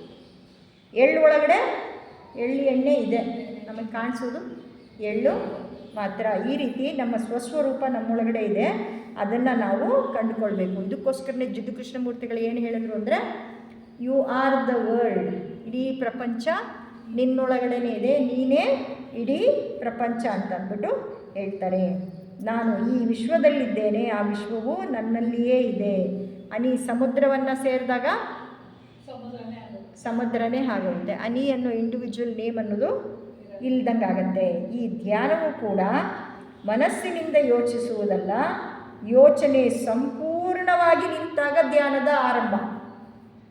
ಯೋಚನೆ ಮಾಡುತ್ತಲ್ಲ ನಮ್ಮ ಮನಸ್ಸು, ಅದು ಸಂಪೂರ್ಣವಾಗಿ ನಿಂತಾಗ ಧ್ಯಾನ ಅನ್ನೋದು ಆರಂಭ ಆಗುತ್ತೆ. ಇನ್ನು ಎರಡನೇ ಲೈನ್ನಲ್ಲಿ ಅವ್ರು ಏನು ಕೊಟ್ಟಿದ್ದಾರೆ ಅಂದರೆ, ನಾನು ಎಂಬ ಭಾವನೆಯಿಂದ ಕೂಡಿದೆಯೋ ಕೂಡಿಲ್ಲದೆ ಇಲ್ಲಿ ಇದೆಯೋ ಎಲ್ಲದರ ಜೊತೆ ತಾಧ್ಯಾತ್ಮ ಭಾವನೆಯನ್ನು ಹೊಂದಿ ಅಂತ ಹೇಳಿ ಅದನ್ನು ಬ್ರಾಕೆಟ್ನಲ್ಲಿ ಕೊಡ್ತಾರೆ. ಇದನ್ನು ನಮ್ಮ ಮನೋವೃತ್ತಿ ಮತ್ತು ಸ್ವಭಾವಕ್ಕೆ ಅನುಗುಣವಾಗಿ ಮಾಡಬೇಕು. ಯಾಕಂದರೆ ನಾವು ಗ್ರೂಪ್ ಸೋಲ್ ಅಂದರೆ ಸಮೂಹಾತ್ಮದಿಂದ ಏಕಾತ್ಮ ನಾವು 3 ವಿಧದಲ್ಲಿ ಹಾಕ್ತೀವಿ. ಇಚ್ಛೆಯಿಂದ, ಜ್ಞಾನದಿಂದ ಮತ್ತು ಪ್ರೇಮದಿಂದ. ಈ 3 ನಮ್ಮಲ್ಲಿ ಯಾವಾಗ ಜಾಸ್ತಿ ಇರುತ್ತೆ ಆವಾಗ ನಾವು ಗ್ರೂಪ್ ಸೋಲಿಂದ ಇಂಡಿವಿಜುವಲೈಸ್ ಸೋಲ್ಗೆ ಹಾಕ್ತೀವಿ. ಯಾರ್ಯಾರು ಯಾವ್ಯಾವುದರ ಮುಖಾಂತರ ಬರ್ತಾರೆ ಅವರಿಗೆ ಅದು ಹೆಚ್ಚು ಪ್ರಾಮುಖ್ಯತೆಯನ್ನು ಹೊಂದಿರುತ್ತೆ. ಮತ್ತು ನಮ್ಮ ಥಿಯಾಸಫಿಯಲ್ಲಿ 7 ರೇಸ್ ಅಂತಂದ್ಬಿಟ್ಟು ಹೇಳ್ತೀವಿ. ಯಾರು ಯಾವ ರೇಖೆಗೆ ಸಂಬಂಧಪಟ್ಟಿದ್ದೇವೆ ಆ ಗುಣಲಕ್ಷಣಗಳು ನಮ್ಮಲ್ಲಿ ಹೆಚ್ಚು ಇರುತ್ತೆ. ಆದ್ದರಿಂದ ಮೊದಲು ವಸ್ತುನಿಷ್ಠವಾಗಿ ಅಂದರೆ ಆಬ್ಜೆಕ್ಟಿವ್ ಆಗಿದ್ದು, ನಂತರ ಸ್ವತಃ ವೈಯಕ್ತಿಕ ಅನುಭವದ ಮೂಲಕ ಅದು ಸಬ್ಜೆಕ್ಟಿವ್ ಆಗಿ ಆಗುತ್ತೆ. ಆದ್ದರಿಂದ ನಾವು ಮಾಡಬೇಕಾಗಿರೋದೇನು ಅಂದರೆ, ಪ್ರಶಾಂತ ಚಿತ್ತದಿಂದ ಮೌನವಾಗಿ, ನಾನು ಈ ಶರೀರವಲ್ಲ, ನಾನು ಈ ಭಾವನೆಗಳಲ್ಲ, ನಾನು ಮನಸ್ಸಲ್ಲ, ಮತ್ತು ನಾನು ಯಾರು? ಇದಕ್ಕಿಂತಲೂ ಹೆಚ್ಚಿರೋದು ಏನೋ ಒಂದು ಆಗಿರಬೇಕು, ಅದು ನಾನು. ಇವತ್ತು ನಮಗೆ ಇದಕ್ಕೆ ಮೀರಿದ್ದು ಅನ್ನೋದು ಗೊತ್ತಾಗುತ್ತೆ ವಿನಃ ಅದಕ್ಕಿಂತಲೂ ಹೆಚ್ಚು ಹೇಳಲಿಕ್ಕೆ ಏನೂ ಗೊತ್ತಾಗೋದಿಲ್ಲ. ಅದರಿಂದ ಜೆಫ್ರಿ ಹಡ್ಸನ್ ಅವರು ಏನು ಹೇಳ್ತಾರೆ ಅಂದರೆ, ನಾನು ಭೌತಿಕ ದೇಹವಲ್ಲ, ನಾನು ಆಧ್ಯಾತ್ಮಿಕ ಆತ್ಮ. ಯೋಗ ಆಫ್ ಲೈಟ್ ಅನ್ನೋದರಲ್ಲಿ ಅವ್ರು ಬರೀತಾರೆ, ನಾನು ಭೌತಿಕ ದೇಹವಲ್ಲ, ನಾನು ಆಧ್ಯಾತ್ಮಿಕ ಆತ್ಮ. ನಾನು ಭಾವನೆಗಳಲ್ಲ, ನಾನು ಆಧ್ಯಾತ್ಮಿಕ ಆತ್ಮ. ನಾನು ಮನಸ್ಸಲ್ಲ, ನಾನು ಆಧ್ಯಾತ್ಮಿಕ ಆತ್ಮ. ಈ ರೀತಿ ಅಂದ್ಕೊಂಡು ಆಧ್ಯಾತ್ಮಿಕತೆಯ ಕಡೆಗೆ ಹೋಗಬೇಕು. ಇಲ್ಲಿ ನಾನು ನನ್ನ ಪರ್ಸ್ನಾಲಿಟಿ ಅನ್ನೋದು ಬಂದ್ಬಿಡತ್ತೆ, ನಾನು ಅನ್ನೋದು ಬರುತ್ತೆ ಅನ್ನೋದಕ್ಕೆ ಹೇಳ್ತಾರೆ ಆ ಅಹಂಕಾರ ಬೇಡ, ಪರ್ಸನಾಲಿಟಿ ಅನ್ನೋದು ಬೇಡ. ದೇಹಾತ್ಮವನ್ನು ಬಿಟ್ಟು ಮೇಲೇರಿ ಜೀವಾತ್ಮ ಭಾವದಿಂದ ಅದನ್ನು ಮಾಡಬೇಕು ಅಂತ ಹೇಳ್ತಾರೆ. ಇದನ್ನು ಮಾಡೋದಕ್ಕೆ ನಮಗೆ ಏನಿರಬೇಕು ಅಂದರೆ, ಈ at the feet of the master ಪರಮಗುರು ಚರಣ ಸನ್ನಿಧಿಯಲ್ಲಿ ನಮಗೆ ಏನಂತ ತಿಳಿಸಿ ಹೇಳಿದ್ದಾರೆ ಅಂದರೆ, ಮೊದಲು ಸತ್ಯ ಯಾವುದು, ನಿತ್ಯ ಯಾವುದು, ಅನಿತ್ಯ ಯಾವುದು. ಸತ್ಯ, ನಿತ್ಯ ಮತ್ತು ಅನಿತ್ಯ ಅನ್ನೋ ವಿವೇಕ ಅನ್ನೋದು ನಮಗೆ ಬಂದಾಗ ನಮ್ಮಲ್ಲಿ ಏನು ಬೇರೂರುತ್ತೆ ಅಂದರೆ, ಸೆನ್ಸ್ ಆಫ್ ಸೆಪರೇಟ್ನೆಸ್ ಅನ್ನೋದು ಹೊರಟೋಗುತ್ತೆ, ಪ್ರತ್ಯೇಕತಾ ಮನೋಭಾವ ಅನ್ನೋದು ಹೊರಟೋಗುತ್ತೆ, ವಿವೇಕ ಅನ್ನೋದು ಬರುತ್ತೆ. ವಿವೇಕ ಅನ್ನೋದು ಮೂಡಿದಾಗ ನಾವು ಹೋಲಿಸ್ಟಿಕ್ ಅಪ್ರೋಚ್ ಅನ್ನೋದು ಇರುತ್ತೆ. ಯಾವಾಗ ನಾವು ಎಲ್ಲವನ್ನು ಸಮಗ್ರವಾಗಿ ನೋಡ್ತೀವಿ, ನಾನು ಆತ್ಮ ಇತರರು ಆತ್ಮ ಅಂದಾಗ ಲೋಕ ಕಲ್ಯಾಣದ ಕಡೆಗೆ ನಾವು ಸಾಕ್ತೀವಿ. ಬರೀ ಸೇವೆ ಅನ್ನೋದು ಮಾತ್ರ ಇರುತ್ತೆ ವಿನಃ ಅಲ್ಲಿ ಅದು ಬಿಟ್ಟು ಇನ್ನೇನೂ ಇಲ್ಲ. ನಾವು ಈ ಪ್ರಪಂಚದಲ್ಲಿ ಯಾವ ರೀತಿ ಜೀವಿಸ್ತಾ ಇದ್ದೀವಿ ಅಂದರೆ, ಸದಾಕಾಲ ಮುಖವಾಡ ಹಾಕ್ಕೊಂಡು ಜೀವಿಸ್ತಾ ಇದ್ದೀವಿ. ಸದಾಕಾಲ ಮುಖವಾಡ, ಆ ಮಾಸ್ಕ್ ಇಲ್ಲದೆ ಇದ್ದರೆ ನಾವು ಜನರನ್ನು ಸಂಧಿಸೋದಕ್ಕೆ ಆಗೋದಿಲ್ಲ. ಯಾಕಂದರೆ ನಮಗೆ ಗೊತ್ತಿರೋದು ಇದು ಮಾತ್ರ. ಆ ಮುಖವಾಡದ ಹಿಂದೆ ಇದೆಯಲ್ಲ ಒರಿಜಿನಲ್ ನಾನು, ಅದನ್ನು ನಾವು ಅರ್ಥ ಮಾಡ್ಕೊಳ್ಬೇಕು. ಮುಖ ನೋಡಿ ಮಣೆ ಹಾಕ್ತೀವಿ. ಒಬ್ಬೊಬ್ಬರ ಹತ್ರ ನಾವು ಮಾತಾಡಬೇಕಾದ್ರೆ ನಮ್ಮ ವರ್ತನೆ, ನಮ್ಮ ಬಾಡಿ ಲ್ಯಾಂಗ್ವೇಜೇ ಡಿಫ್ರೆಂಟ್ ಆಗಿರುತ್ತೆ. ನಾವು ಎಲ್ಲರ ಹತ್ರ ಒಂದೇ ರೀತಿ ಯಾವಾಗ ವರ್ತಿಸ್ತೀವಿ? ನನ್ನಲ್ಲಿರೋ ಆತ್ಮ ಇತರರಲ್ಲೂ ಇರುವ ಆತ್ಮ ಎರಡೂ ಒಂದೇ ಅನ್ನೋ ಒಂದು ಮಟ್ಟಕ್ಕೆ ನಮ್ಮ ಪ್ರಜ್ಞೆ ಏರಿದಾಗ ಮಾತ್ರ ಎಲ್ಲರ ಜೊತೆ ಒಂದೇ ರೀತಿ, ಯಾವುದೇ ತಾರತಮ್ಯ ಇಲ್ಲದೆ ಎಲ್ಲರೂ ಒಂದು ಅನ್ನೋದನ್ನು ಮಾಡೋದಕ್ಕೆ ಸಾಧ್ಯ ಅಂತ ಹೇಳ್ತಾರೆ. ಇನ್ನು ಮುಂದಿನ ಸಾಲದಲ್ಲಿ ಏನಂತ ಹೇಳ್ತಾರೆ ಅಂತಂದರೆ, ಅನಂತರ ತರ್ಕಬದ್ಧವಾಗಿ ಮತ್ತು ಸುಸಂಗತವಾಗಿ ಪ್ರಜ್ಞೆಯ ಸ್ಥಿತಿಗಳ ಬಗ್ಗೆ ಧ್ಯಾನ ಮಾಡಿ ಅಂತಂದ್ಬಿಟ್ಟು ಹೇಳ್ತಾರೆ. ತರ್ಕಬದ್ಧವಾಗಿ ಸುಸಂಗತವಾಗಿ ಪ್ರಜ್ಞೆಯ ಸ್ಥಿತಿಗಳ ಬಗ್ಗೆ ಜ್ಞಾನ ಮಾಡಿ. ಪ್ರಜ್ಞೆಯ ಸ್ಥಿತಿಯನ್ನು ಮಾಂಡೂಕ್ಯ ಉಪನಿಷತ್ತಿನಲ್ಲಿ ಏನಂತ ಹೇಳ್ತಾರೆ? ಜಾಗ್ರತ್, ಸ್ವಪ್ನ, ಸುಷುಪ್ತಿ ಮತ್ತು ತುರಿಯ. ಇದು 4 ಪ್ರಜ್ಞೆಯ ಹಂತಗಳು. ಜಾಗ್ರತ್ನಲ್ಲಿ ನಮ್ಮ ಇಂದ್ರಿಯ ಪ್ರಜ್ಞೆ ಇರುತ್ತೆ, ಇದನ್ನು ಸಾಮಾನ್ಯ ಪ್ರಜ್ಞೆ ಅಂತ ಹೇಳಿ ಕರೀತಾರೆ. ಸ್ವಪ್ನದಲ್ಲಿ ನಮ್ಮ ಮನಸ್ಸು ಅಂದರೆ ಅಂತರಂಗದಲ್ಲಿ, ಇದನ್ನು ವೈಯಕ್ತಿಕ ಪ್ರಜ್ಞೆ ಅಂತ ಹೇಳಿ ಕರೀತಾರೆ. ಸುಷುಪ್ತಿನಲ್ಲಿ ಡೀಪ್ ಸ್ಲೀಪ್, ಅತ್ಯಂತ ಆಳವಾಗಿ ರಾತ್ರಿ ಮಲಗಿದ್ದು ಗೊತ್ತು, ಬೆಳಗ್ಗೆ ಎದ್ದಿದ್ದು ಗೊತ್ತು, ಇನ್ನೇನು ಗೊತ್ತೇ ಇಲ್ಲ. ಡೀಪ್ ಸ್ಲೀಪ್ನಲ್ಲಿ ನಾವು ಇರ್ತೀವಿ. ಚೆನ್ನಾಗಿದ್ದೆ ಆಯ್ತಪ್ಪ, ಫ್ರೆಶ್ ಆಗಿದ್ದೀನಿ ಅಂತ ಅಷ್ಟೇ ನಾವು ಹೇಳ್ತೀವಿ. ಇಲ್ಲಿಯೂ ಅಷ್ಟೇ, ಕೆಲವರು ಈಗ ಚೆನ್ನಾಗಿ ಡೀಪ್ ಸ್ಲೀಪ್ ಮಾಡಿ ಈಗ ಎಚ್ಚರಗೊಂಡಿದ್ದಾರೆ ತುರಿಯ ಸ್ಥಿತಿಗೆ ಹೋಗೋಕ್ಕೆ. ಅದನ್ನು ಸಾಮೂಹಿಕ ಪ್ರಜ್ಞೆ ಅಂತ ಹೇಳ್ತೀವಿ. ನಂತರ ತುರಿಯ, ಇದರಲ್ಲಿ ಯಾವುದಿರುತ್ತೆ ಅಂದರೆ ಶುದ್ಧ ಪ್ರಜ್ಞೆ, ಅಪರಿಶುದ್ಧತೆ ಅನ್ನೋದೇ ಇರೋದಿಲ್ಲ. ಯಥಾವತ್ ಸ್ವಸ್ವರೂಪ ಅನ್ನೋದು ಇಲ್ಲಿ ನಾವು ಕಾಣ್ತೇವೆ. ಇದನ್ನು ಕಾಸ್ಮಿಕ್ ಪ್ರಜ್ಞೆ ಅಂತ ಹೇಳ್ತೀವಿ. ಈ ಎಲ್ಲ ಪ್ರಜ್ಞಾ ಹಂತಗಳಲ್ಲೂ ಕೂಡ ನಾವು ಇವತ್ತಿನ ದಿನ ಸಂಪರ್ಕವನ್ನು ಕಳ್ಕೊಂಡ್ಬಿಟ್ಟಿದ್ವಿ. ಅದನ್ನು ನಾವು ಪುನಃ ಕಲ್ಪಿಸಬೇಕು, ಅಥವಾ ಇದಕ್ಕೆಲ್ಲದೂ ಕೂಡ ರೀಕನೆಕ್ಟ್ ಆಗಬೇಕು ಅಂತ ಹೇಳ್ತಾರೆ. ಈ ಮೇಲಿನ 3 ಸ್ಥಿತಿಗಳಿಗೂ ಕೂಡ ಅಂದರೆ ಜಾಗ್ರತ್, ಸ್ವಪ್ನ, ಸುಷುಪ್ತಿಗೆ, ಈ 3ಕ್ಕೂ ಕೂಡ ಸಾಕ್ಷಿಯಾಗಿರುವಂತಹ ಮತ್ತು ಈ 3 ಪ್ರಜ್ಞಾ ಸ್ಥಿತಿಗಳಿಗಿಂತಲೂ ಅತೀತವಾಗಿರುವಂತಹ ಆಚೆ ಇರುವ ದೈವಿಕ ಮತ್ತು ಶುದ್ಧ ಆತ್ಮಾವಲೋಕನದ ಸ್ಥಿತಿ, ಉನ್ನತ ಆಧ್ಯಾತ್ಮಿಕ ಚೇತನದ ಸ್ಥಿತಿ, ಇದು ರಾಜಯೋಗ ಅಂತ ಕೂಡ ಅದನ್ನು ಹೇಳ್ತಾರೆ. ಈ ರಾಜಯೋಗದಲ್ಲೂ ಕೂಡ 7 ಹಂತಗಳಿದೆ. ಇದು ತುರಿಯ ಸ್ಥಿತಿಯಲ್ಲಿಯೇ ಯೋಗಿಯು ಅಮೂರ್ತವಾದುದನ್ನು ತನ್ನೊಳಗಡೆ ಪ್ರತಿನಿಧಿಸಿಕೊಳ್ಳಲು ಸಾಧ್ಯವಾಗುತ್ತದೆ. ಮೂರ್ತ ರೂಪದಲ್ಲಿಲ್ಲ, ಅದು ಅಮೂರ್ತ ರೂಪದಲ್ಲಿ ಇದೆ. ಈ 7 ಸ್ಥಿತಿಗಳು ಯಾವುದು ಅಂದರೆ ಶುಭೇಚ್ಛ ಅಂದರೆ ಸತ್ಯವನ್ನು ತಿಳಿಯುವಂತಹ ಇಚ್ಛೆ, ವಿಚಾರಣೆ, ತನುಮಾನಸ ಅಥವಾ ಸೂಕ್ಷ್ಮತೆ, ಸಟ್ಟಾಪಟ್ಟಿ ಅಂತ ಹೇಳ್ತಾರೆ ಅಂದರೆ ಅದನ್ನು ಪರಿಶುದ್ಧಗೊಳಿಸೋದು, ಅಸಂಶಕ್ತಿ ಅಂದರೆ ಅಂಟಿಕೊಳ್ಳದೇ ಇರುವಿಕೆ, ಮತ್ತು ಪದಾರ್ಥ ಭಾವನ ಅಂದರೆ ಸತ್ಯವಾದ ತಿಳುವಳಿಕೆ ಅಥವಾ ಜ್ಞಾನ, ನಾಲೆಡ್ಜ್ ಅಂತ ಹೇಳ್ತಾರೆ. ಮತ್ತು ತುರಿಯ, ಇದನ್ನು ಮೋಕ್ಷ ಅಂತ ಹೇಳ್ತಾರೆ. ಇದಿಷ್ಟು ಪ್ರಜ್ಞೆಯ ಸ್ಥಿತಿಗಳು. ಮೊಟ್ಟ ಮೊದಲು ದೇಶ ಮತ್ತು ಕಾಲದಲ್ಲಿ ನಾವು ಏಕತಾ ಮನೋಭಾವವನ್ನು ಹೊಂದಿರಬೇಕು. ಈ 4 ಪ್ರಜ್ಞಾ ಸ್ಥಿತಿಯಲ್ಲಿ ನಮ್ಮ ಪ್ರಜ್ಞೆಯನ್ನು ಒಂದೊಂದು ಹಂತದ ಮೇಲುಗಡೆ ಕರ್ಕೊಂಡೋಗಿ ತುರಿಯ ಸ್ಥಿತಿಗೆ ಹೋದಾಗ ದುಃಖದ ನಿವಾರಣೋಪಾಯ ಗೊತ್ತಾಯಿತು. ಅದಕ್ಕೆ ಅಷ್ಟಾಂಗ ಮಾರ್ಗ ಅನ್ನೋ ರೀತಿ ಇಲ್ಲಿ 7 ಮಾರ್ಗಗಳನ್ನ ಕೊಟ್ಟಿದ್ದಾರೆ. ಥಿಯಾಸಫಿ ಸಪ್ತತೆಯನ್ನೇ ಹೇಳುತ್ತೆ. ಮೇಲಿನ 3 ಟ್ರಯಾಂಗಲ್, ಆತ್ಮ, ಬುದ್ಧಿ ಮತ್ತು ಉನ್ನತ ಮನಸ್ಸು. ಕೆಳಗಿನ ಪರ್ಸನಾಲಿಟಿ, ಭೌತಿಕ ದೇಹ, ಪ್ರಾಣಮಯ ಕೋಶ, ಕಾಮದೇಹ ಮತ್ತು ಕೆಳ ಮನಸ್ಸನ್ನು ಕೆಳ ಮನಸ್ಸನ್ನು ಯಾವ ರೀತಿ ನಾವು ತ್ಯಜಿಸಬೇಕು, ಕಳ್ಕೊಳ್ಬೇಕು, ಮತ್ತು ಉನ್ನತ ಮಟ್ಟಕ್ಕೆ ನಾವು ಏರಬೇಕಾದ್ರೆ ಯಾವುದನ್ನು ನಾವು ಸೇರಿಸ್ಕೊಳ್ತಾ ನಾವು ಹೋಗಬೇಕು ಅನ್ನೋದನ್ನು ನಾವು ಮುಂದಿನ ತರಗತಿಯಲ್ಲಿ ತಿಳ್ಕೊಳ್ಳೋಣ. ಈ ಒಂದು ಅವಕಾಶವನ್ನು ಮಾಡಿಕೊಟ್ಟಂತಹ ಸಿಟಿ ಲಾಡ್ಜ್ಗೆ ಅನಂತ